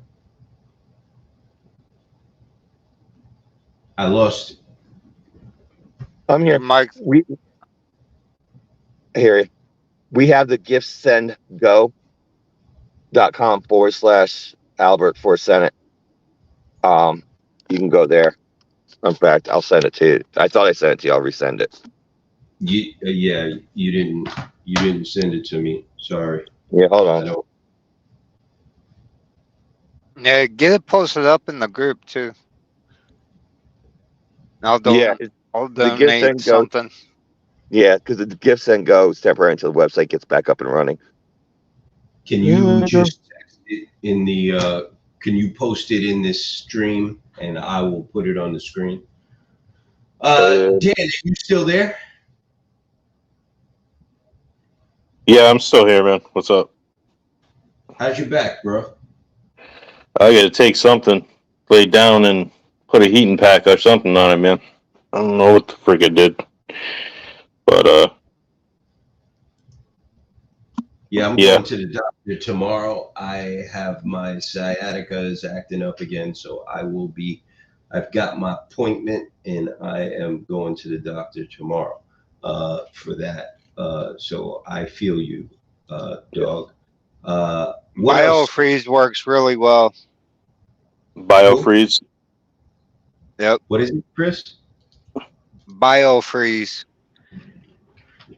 It's like the Icy Hot, but way better. It's a cream. It's way better. Walmart. Walgreens. Shit, where's Walgreens near me? I gotta get this shit. I'm going to find this. And, okay, well, I gotta find a Walgreens somewhere. Hopefully, it will be there on the shelf. Thank you, Chris. Yeah, thanks, bud. Dan, what Yeah, else no up problem. in the world of insurance, sir? Not much, man. Just staying busy. New programs. We actually just got a new program today, as a matter of fact, through Lancer, and I think 5 or 6 of the western states, which is good. Eventually, they'll let us do new ventures. Right now, they're not. Just 2 years plus in business, so that'll be a good market to have. Very competitive, super preferred, low rates like Great West, like, a few of my Texas programs, California programs. When I say low rates, I'm talking like $7,600 or lower. So they're kind of there with Northland and those guys, super preferred. So that'll help a lot of people. So, but other than that, man, just reading some articles here and there, wanting to know myself, why things are the way they are, but again, the big thing is tackling those claims. They're not these attorneys that are cold calling. I mean, they actually have call centers for attorneys where, they'll pull accidents from the day before and say, oh, hey, yeah, your back hurts, I'm sure, right? I mean, even if it's $10,000, if you have 1,000 people that do that across the country, it's $1 million right there, right? Is that right? I think That's $1 right. million. Here's the thing. There's 23 million veterans roughly in the United States. If each one did $1 to every campaign, that was a veteran. Every veteran's campaign would have $23 million in a war chest. Just incredible.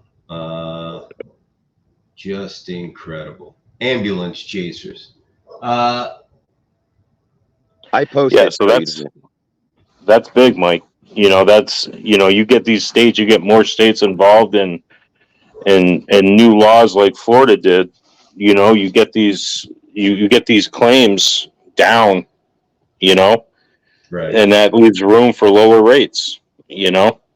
But when you go year after year after year of increasing claims and things like that, everybody pays for it. you know, whether you're clean or not, we all pay for it because it's just part of that pool. It's a part of the way the insurance has always, you know, for as long as they've been around, or insurance has been around, it's just based, it's always been the same way, you know. Is there a place I where But we can go verify the veracity of that? So, because claims are supposed to be fluctuating, there's supposed to be a season where there's low claims and a season when there's higher claims. Is there a place where the average person can go and verify that? there's got to be, you know, a database or something, you know, whether it's through the state, you know, individual state, or I mean, I don't think it's federal, but there has to be. There's got to be records. There's got to be public records somewhere, you know. Here is the website to donate to Albert's campaign. There it is. Is that correct, Albert? That's correct. That's the give, send, go for now until I get the other thing up and running again. There you have it. You can cut and paste that link. And this is set up as a political account, goes to the political account. And there you have it. You can donate to Albert's campaign and help him get to the Senate, which is where I think he should be. Mike, did you get hit with that snowstorm out there? Yeah, it wasn't much of a snowstorm. It was more rain, and it wasn't even slush. It was pathetic. It was just a lot of rain. But they did say it's going to be pretty heavy tomorrow, but just rain. Not much snow. Can I just say how important this Senate race is? Absolutely. I was just going to hand you the mics. Go ahead. Oh, Yeah, I'm using my phone. Sorry, I got a lot to say. This New Jersey Senate race, I've never been in a position where I've seen something so critical as this. You know, I have a state GOP who's pretty much given up on this. So much so that they tried to get me to not do this. And they said there's a book called 1776 where they Washington and them retreated tactically to live and fight another day. And they want me to support another campaign instead. And I said, yeah, but there's another book. It's called Xenophon. He's a Greek hero, but you know, the United States is an amalgamation of different kinds of peoples throughout history. You know, because we come from different cultures. That's one of the things that does make us great. We can pull from many places. We're not stuck with just one. And Xenophon was a real general. He became a general because all the other ones got killed in battle. And it was during the Greco-Persian Wars between Cyrus the Great and Cyrus the Pretender. He has two attributes that he's given, right? And without going into the whole history of it, he got 40,000 soldiers home, right? 40,000 made it home to see their families. And the other attribute he was given was the miracle, and which came about because there was a pass that they had to go through. It was blocked by a massive, huge boulder. I guess the part of the mountain had collapsed, blocking the passage. He was surrounded by armies with another enemy army coming behind him. So he discerned on it for a few days, and then he had his troops gather as much wood as they could, and they set fire to it for 3 days. And while they were doing that, they were also gathering up as many urns of olive oil as they could, and they poured it over on the third day and shattered this boulder. And they was able to get his army through, and thereby getting his army home. And that's the fight. We have to get our state home. We have to get our country back. We have to get back home to who we are. That's the fight that's at hand here. It doesn't matter if it's just in New Jersey or California or Texas or anywhere else. Okay, we are invaded on all sides, and we have to recognize that, and we have to fight for what's ours. We have to fight for our existence as a nation, a democratic republic, and it's a choice. It's not given. You know, we are an experiment, and it can go away at any time. You know, and by doing nothing, we can lose. And we can't afford to do nothing. We cannot afford to lose. We have to get the right people in. You know, so and that's where we're at. And our choices at the moment in New Jersey are Governor Murphy's wife, Lana Murphy, or Andy Kim, who's never worked a day in his life, and anything he's ever put on has caused us problems as working class, middle class folk, right? So, and there's maybe two other people thinking about running as Republican. They're already non-starters. They don't have the voting block. I already know this because I've spoken with them. So, and it has nothing to do with them voting for me or not voting for me. It's just that they're not going to vote for the other ones at all. So which puts us back to either Andy Kim or Lana Murphy, and they're not even from New Jersey. And one of the things, her first acts as wife before she even decided to run for this seat, is she instituted climate change as a K through 12 curriculum. You know, we still have kids who can't count to 100, like I cited earlier. You know, this is a problem. You know, our choices matter on who we have. We can't just give up and go home because there is no other place to go. This is it. This is it. And like I said before, we're it. There's the firing line. There's no one behind us. It's us. That's it. It matters. Thank you, Albert. Chris, any other questions for Albert Hershaw?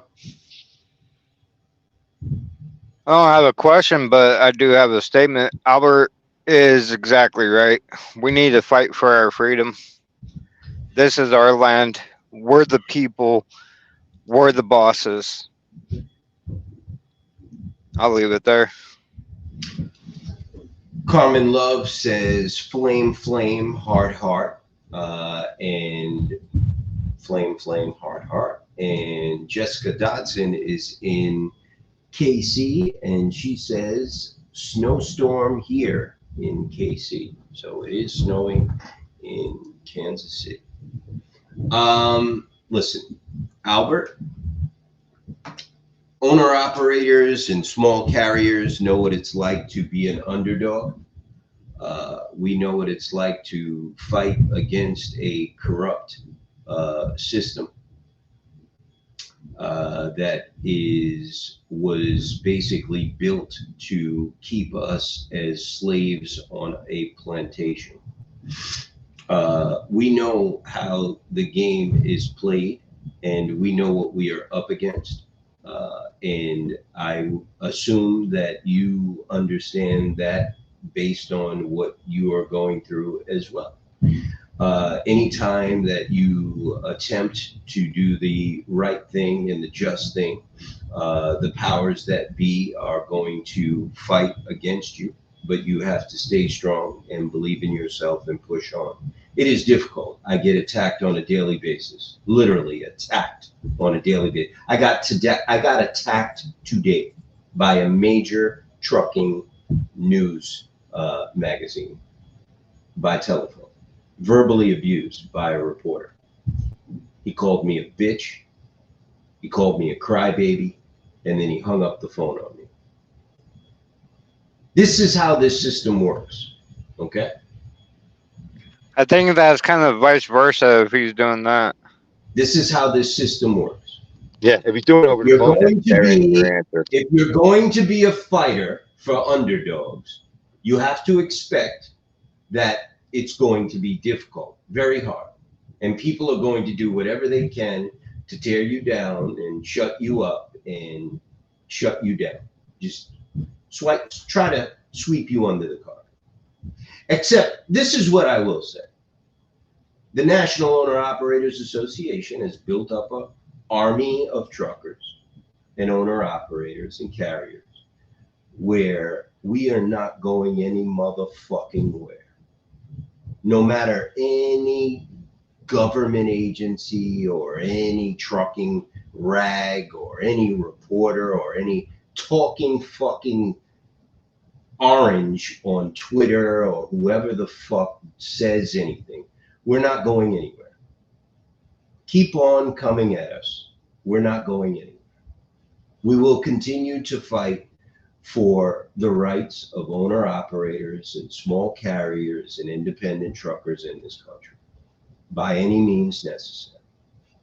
I may disappear. Maybe they'll do whatever they're going to do to me. That's fine, whatever. But this association is not going anywhere.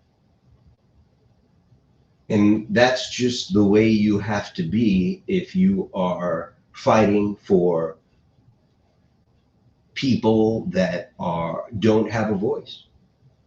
And In my opinion, that is what you are doing. You are fighting against the establishment. And that is what you must continue to say if you plan on lasting. Continue to tell the truth. That's what we do. They don't like it, but it's still the fucking truth. And we appreciate you, sir. Thank you. Here goes some comments for you. Albert for Senate.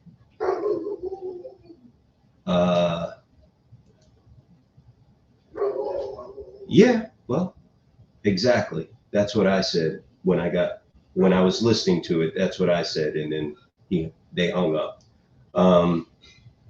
You aren't a bitch, Mike. We love you uphill and downhill. Thank you very much.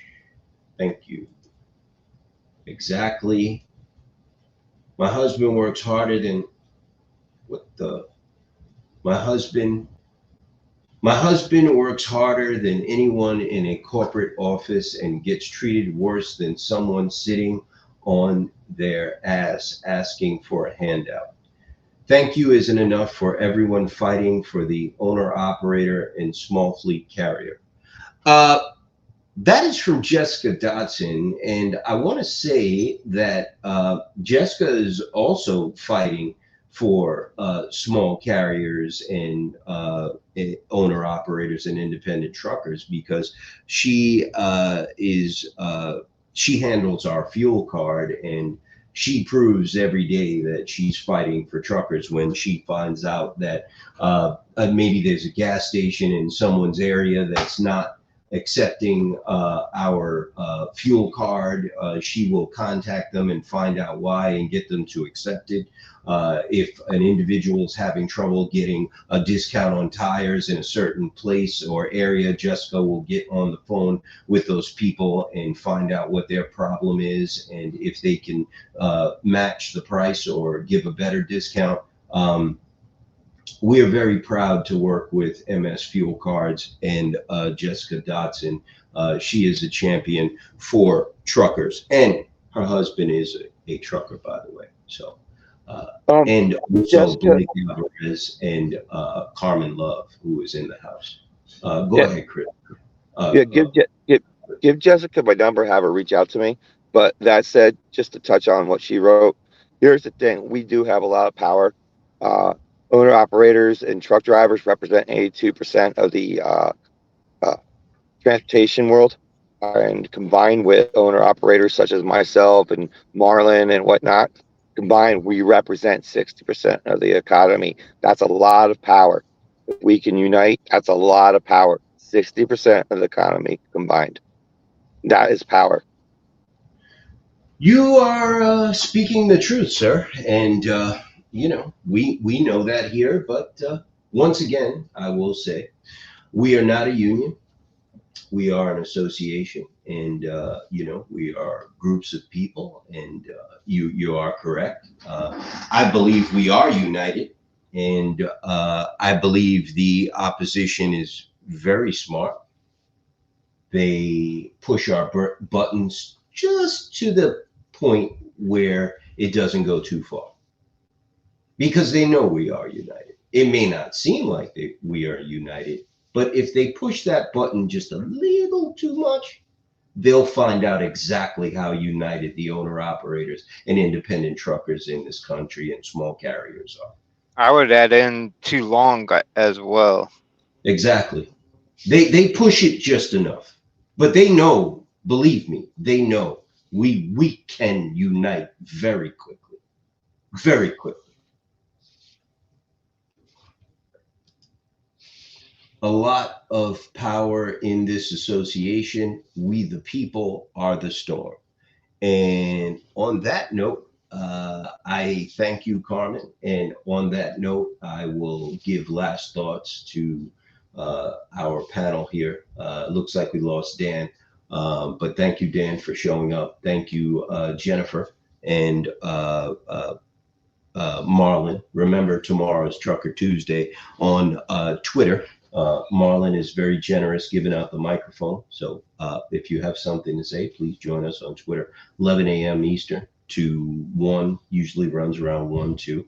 Albert, I will send you Jessica's contact information. Wait a minute. She beat me to it. There you go, Albert.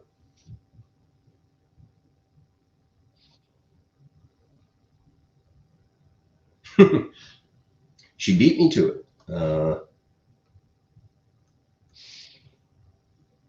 I am going to put up another post from Jessica. Did you get that, Albert? I lost your mic. Yes, I got it. I zoomed in, took a screenshot, so I have it. You got it? All right, cool. And Albert, she is asking you if you need a fuel card, ask her how. I'm just kidding. I think that's for everyone. If you need a fuel card, ask Jessica how to get one. I mean, if you don't know how to get a NOAA fuel card by now, I don't know. But the link is in the group. If anyone Several doesn't have times. a fuel card, you should get it. Chris, are you know what? We haven't talked about this in a while. Chris, are you still using the fuel card? Yeah. How's it going for you? Sorry, Albert, we're going to come right back to you. How's the fuel card going for you, buddy? It's going good. I mean, they've got some huge discounts at some of the locations. To be honest, I do still use Mudflap here and there when, it's a little bit cheaper, but I think that's going to come to an end once they get their app updated to where it's showing the fuel prices. You know what, Chris? Sometimes you just get me right here, bro, right in the back. How could you still be using Mudflap? I just, what more do you want? I don't. What more can I give? I only got Nothing. I only got Nothing. 2 kittens. What more can I give you? I mean, you're getting Nothing. You did get it. You did good. Still be using Mudflap after everything. Mike, you did good. And what does Mudflap come with? Free cookies? I don't understand. What is the deal, bro? I'm just kidding. The big discounts are at TA. So if it's not cheaper at TA, there's nothing I can compare it to. I use I actually can't until they get their app updated to show the actual fuel prices on the other locations. I believe the app thing is going to be rolling out around Matt's. I'm not sure. Jessica mentioned it the other day. She says, so excited to see everyone at the Florida Truck Show and Matt's 2024. Oh, Jessica is going to be personally at the Florida Truck Show in Fort Lauderdale,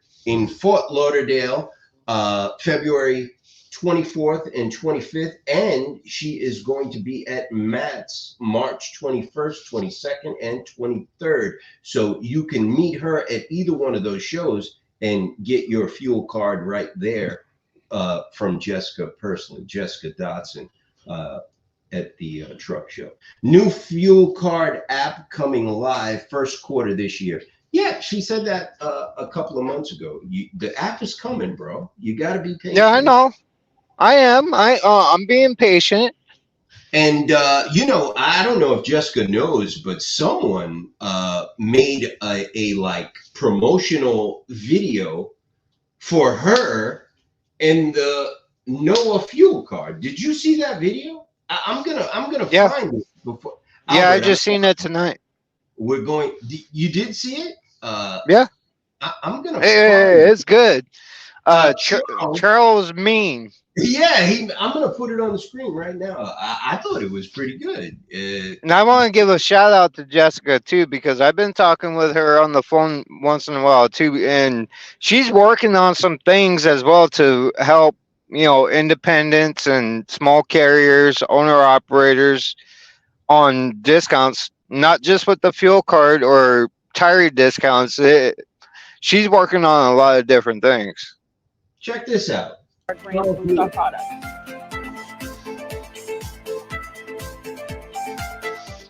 I do request you contact me directly. Jessica Dodson. My phone number is 913-563-9908.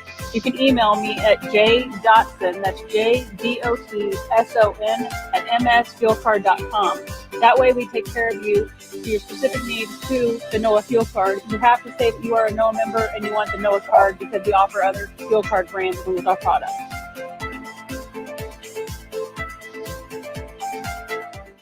I do request you contact me directly.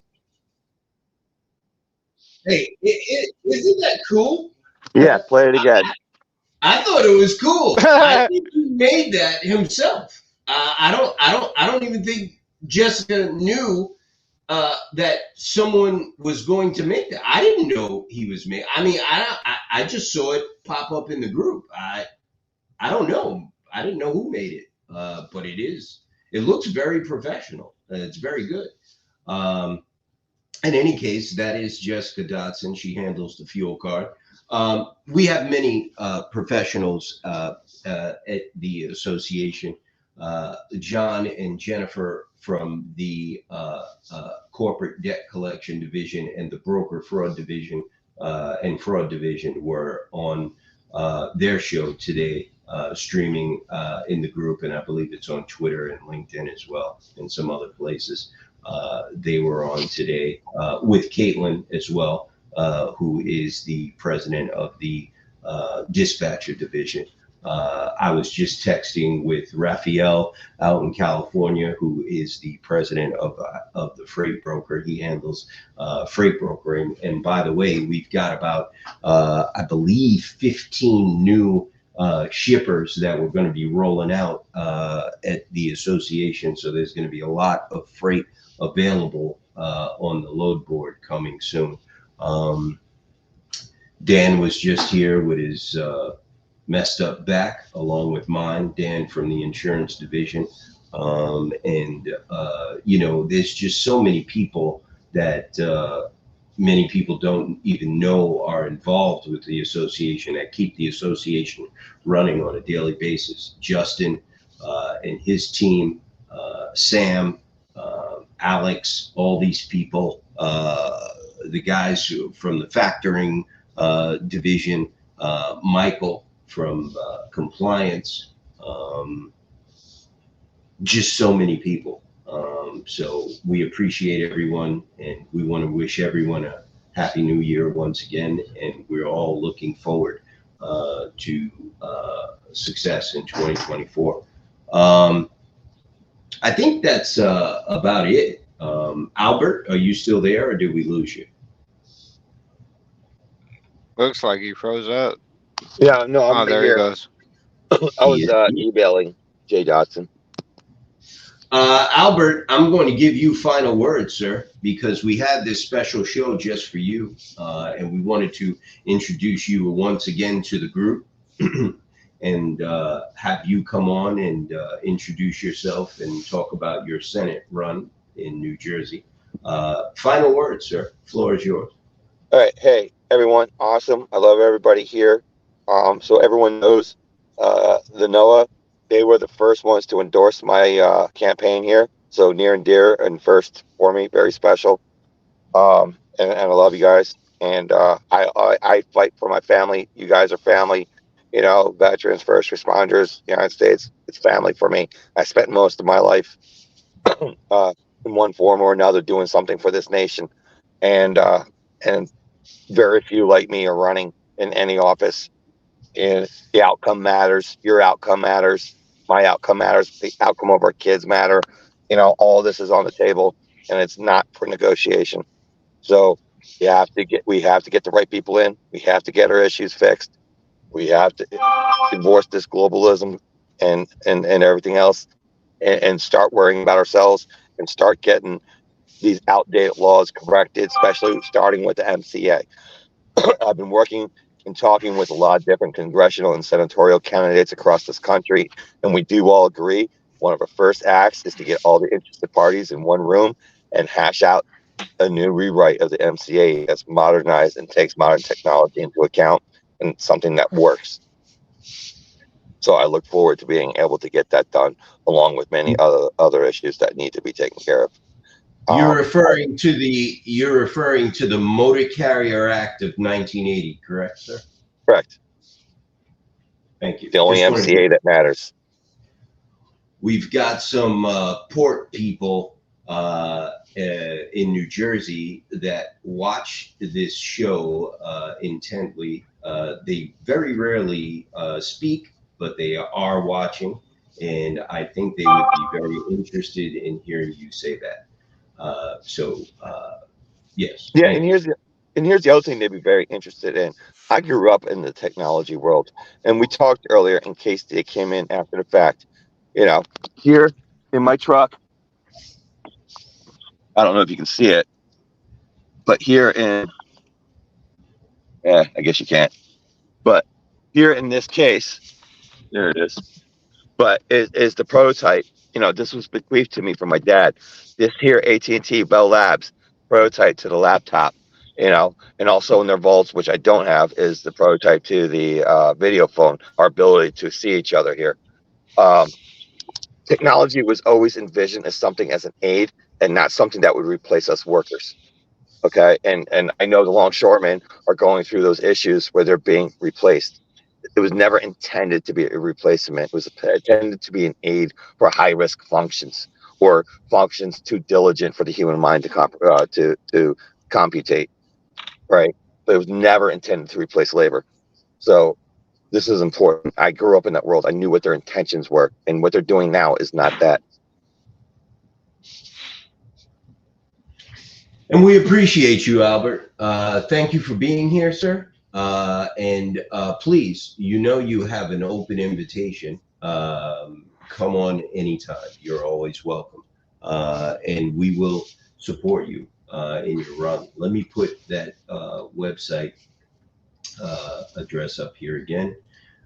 Please visit this website address if you are interested in donating to Albert Hershaw's campaign, Run for Senate.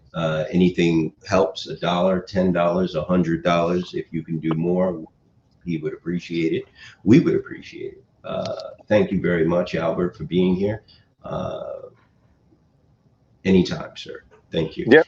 And just so everyone knows, this fight, I think we're going to win, because it doesn't matter if I go to a gas station, it doesn't matter if I go to a diner, a restaurant, or a grocery store. There's people saying they'll vote for me. There's people willing to support me. There's people joining my team. They might be writing the fight off at the GOP state level, but the people have not written this fight off, and they all want a change. And everyone I meet, and it doesn't matter what color or religion, they want someone that represents them there. This is a winnable fight. I agree, Albert. Thank you. Christopher, final word, sir. So, a couple of things since this comment just came up. I was actually trying to ignore it. I want to get the fuck out of there, but I really don't have time for stupidity at this point. My back is killing me, but since you go ahead. I want to know how we don't support lease operators, but oh boy, that's my question to it. But also, we need more people like Albert Hershaw. We need Albert Hershaw in office. Us people, we need to start voting for people like Albert. Start listening, start voting. Get the donations out there. $1, $2, whatever it is. We need to start supporting true Americans like Albert Hershaw. That's all I got. And you are correct, sir. I've got a question, Chris. So David Erhard, is that did I pronounce that? Erhard? Is that correct? Erhard? Yeah. He says You don't believe in being a lease operator, but what is the name of your organization? Laugh, laugh. What the fuck is he talking about, bro? That's exactly what I said. I mean, do people have nothing to do, so they just type stupidity and post it? I was actually ignoring We it. are against predatory lease What the fuck? programs. I mean, We're against that. did he? Here's my suggestion, David. Before you post something, don't smoke weed, bro. Do some Post it research first. Post it first and then light up, because you're obviously fucking high. No, do some research and then post it up. Anyway, fucking people. Anyway, thank you all for being here. We will be back here on Wednesday, and we're here Wednesday and Friday. I believe we're going to do some daytime shows. Is that correct, Chris? We're going to do 1 or 2 daytime shows. I think Yeah. Friday we'll probably do a daytime one, because Wednesday I am meeting with these people, our people down in Washington, midday, so I won't be able to do a daytime show Wednesday. Yeah, and once we get my deal fixed, I'll be able to cover those whenever Absolutely. you're busy. Sounds good. And your deal is fixed, from my understanding, sir. You should be. Is you it? should Okay. Correct. You should have full control. I corrected the issue yesterday. I saw what it was and I corrected it. So enough is enough. Thank you all for being here. We will be back Wednesday, same time, and Friday we're going to do a daytime show. So I am out of here. God bless, and we will see you soon. See ya.